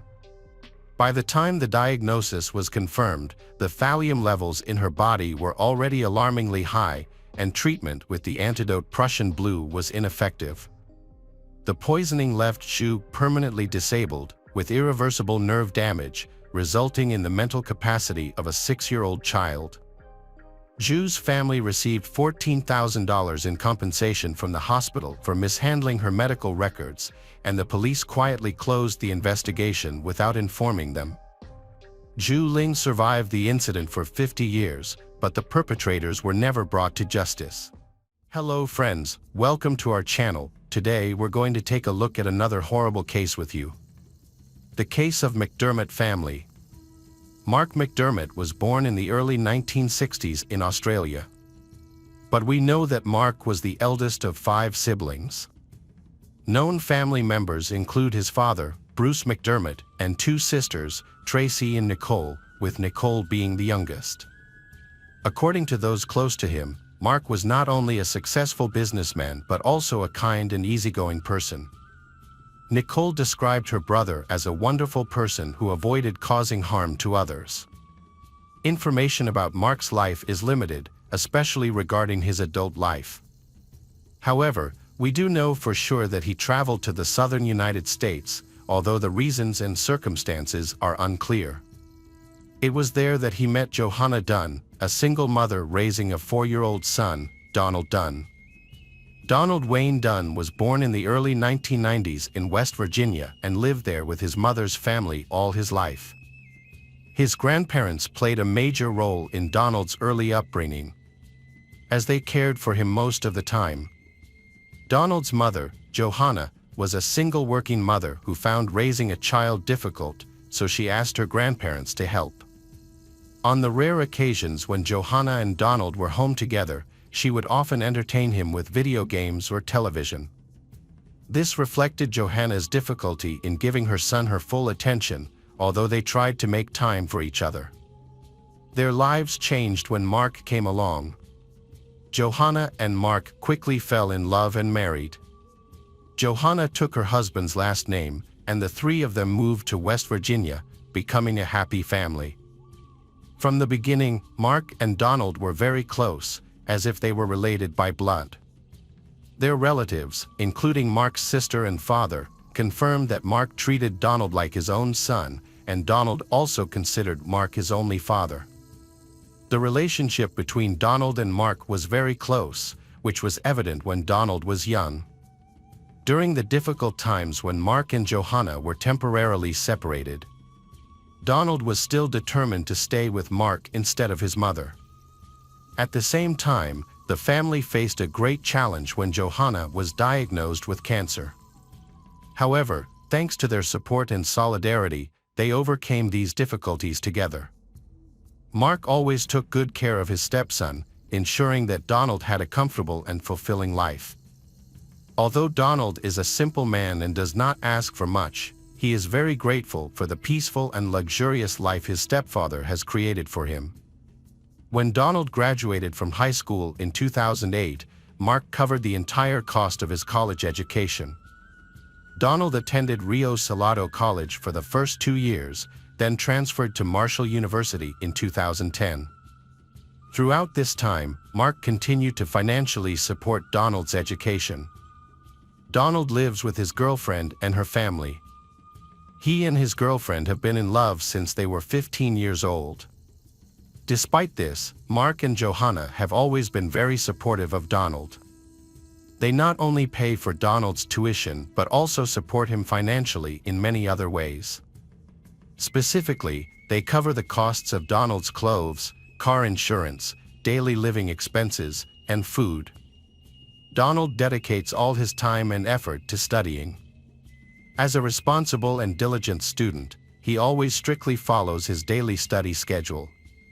He often refuses or cancels plans to meet friends and relatives, citing the need to complete assignments or study for exams. Donald prioritizes studying above everything else in his life. During his 5 years in college, he always tried his best to graduate on time and not fall behind in any semester. May 25, 2013, a Saturday, was supposed to be the big day when he received his university diploma. However, instead of being the joyous occasion he had planned, the day turned into a heartbreaking moment that would change his life forever. While the McDermott family was preparing for Donald's graduation, an emergency call was placed from their home to 911. Johanna called the police and admitted that she had shot her husband. She insisted that the act was intentional, not an accident. Police quickly arrived at the McDermott family home. Sergeant Greg Kean of the Raleigh County Sheriff's Office was one of the first law enforcement officers to arrive. When he got to the scene, he noticed that Johanna appeared to be in a state of severe shock. As he entered the home, he found Mark lying motionless on the couch in the living room. He appeared to have been reading a book when he died. Initially, Sergeant Greg noticed that he had 2 gunshot wounds to the head. However, when investigators moved the body, they discovered a 3rd wound behind the shoulder. The medical examiner at the scene confirmed that the cause of death was head injuries, but it was possible that Mark did not die immediately after being shot. There was a lot of blood at the crime scene, suggesting that Mark had been losing blood over time before his death. According to initial reports, Donald was taking a shower to prepare for his important day. The sound of the running water from the shower drowned out the gunshots. So Donald did not hear Johanna shoot her stepfather. It was only when Donald emerged from the shower that he discovered Mark's body in the living room. On the dining room table was a pistol and a letter, presumably written by Johanna to Donald's son. In the letter, Johanna expressed her grief and explained that her marriage had become unbearable. She could no longer live with a man she did not love anymore. Johanna also apologized for leaving Donald's life when he was still a minor. At that time, Johanna and Donald were taken to the Raleigh County Sheriff's Office in a private car, where a police officer took their statements. Since Johanna was the one who called the police, the incident was initially treated as a serious case of domestic violence. In the call to the dispatcher, Johanna stated that after an argument with Mark, she had shot him in the head with a pistol in a fit of rage without realizing what she was doing. However, she later changed her story, denying what she had said before. This caught the police by surprise and forced them to adjust the entire investigation. After getting into the police car, Johanna suddenly revealed the truth that it was not her, but her son Donald who killed Mark. However, this was just the tip of the iceberg. The story was actually much more complicated than what the investigators initially thought. Johanna entered the interrogation room and met with Captain James Barr from the Raleigh County Sheriff's Office. She detailed the events that had occurred on May 25, 2013. According to Johanna, her son was scheduled to attend his graduation that morning. Before that, she had gone out to run some errands and buy groceries. Johanna had just arrived home and was about to get out of the car when Donald approached her. He asked his mother to close her eyes and follow him into the house, saying that there was a surprise. Trusting her son, Johanna complied and walked into the dining room. Donald told his mother to sit down. Suddenly, Johanna heard a distinct clicking sound. When she opened her eyes to look at her son, she was horrified to see Donald pointing his own pistol at her. The gun failed to fire, and Johanna panicked, trying to wrestle it from her son. She tried to calm down, think clearly, and make a plan to save herself from becoming Donald's victim. Seeing Mark's body, she quickly told her son that she would call 911 and take the blame for him. Although Donald was initially skeptical, he eventually agreed to his mother's plan. During her interrogation, Johanna explained why she called 911 and incriminated herself. She did so to protect herself from Donald, even though she knew she would go to jail. She believed that if she did not, Donald would kill her. Johanna expressed shock that her son would point the gun at her head and pull the trigger, something she never thought would happen in her 23 years of being a mother. The gun belonged to her. She explained that the reason the gun did not fire was probably because Donald had pulled the trigger of the semi-automatic gun too far, preventing it from firing normally. Captain James thought Johanna's story was very plausible. From the moment he met Donald, he felt something was wrong. He noticed that Donald, a 23-year-old young man, was too calm for this serious situation. His face always remained neutral, showing no emotion. Therefore, he decided to put him in a separate interrogation room, away from his mother. From the beginning of the interrogation, Donald denied any involvement in his stepfather's death. However, after being informed of Johanna's testimony, his denial quickly collapsed. James did not need to use any threats or pressure to force Donald to confess. Instead, he voluntarily recounted the whole incident, revealing every detail of the case. The story Donald told was almost unbelievable. This story begins after Donald completed his first year of college. It was clear that his academic performance was not good, and due to his low grades, he decided to drop out of school. Donald shared that at first, his courses were easy and he could get good grades just by showing up to class on time. As the semester progressed, he encountered more and more difficulties in his studies. He felt that he was not capable of continuing. Instead of admitting the truth, he decided to lie to Mark and Johanna. Not only were his close friends deceived, but his girlfriend and her family were also unaware of his true situation. According to Rachel Rush, Donald's girlfriend's sister, he created a false impression that he was studying. Donald maintained a student-like schedule, leaving and returning home at fixed times. He spent most of the day in his room and asked not to be disturbed, citing the need to focus on homework or studying for exams. To create a more convincing appearance, Donald even falsified his transcripts. This was a deliberate deception that lasted for 4.5 years. No one in Donald's life realized that he was lying to them. Donald's family trusted him completely during the time he pretended to be a student. Johanna and Mark had no idea that their son had abused the financial and emotional support they had given him all this time. Donald admitted that he had no intention of deceiving his family at first, but as time went on, it became more and more difficult to confess the truth. The main reason he could not tell the truth was because he was afraid that Mark and Johanna would stop paying for all his expenses. Although he appeared to not care much about material things like cars or expensive clothes, he did not want to give up his current lifestyle. He was well aware that he would lose a lot if his parents found out the truth. For a long time, Donald had been meticulously planning to escape all trouble. From the beginning, he had planned to kill his parents to avoid suspicion. Donald planned to leave a note similar to the one found on the dining table along with the pistol. He believed that when the police read the note, they would conclude that this was the crime of an unhappy woman who saw no other way but to kill herself.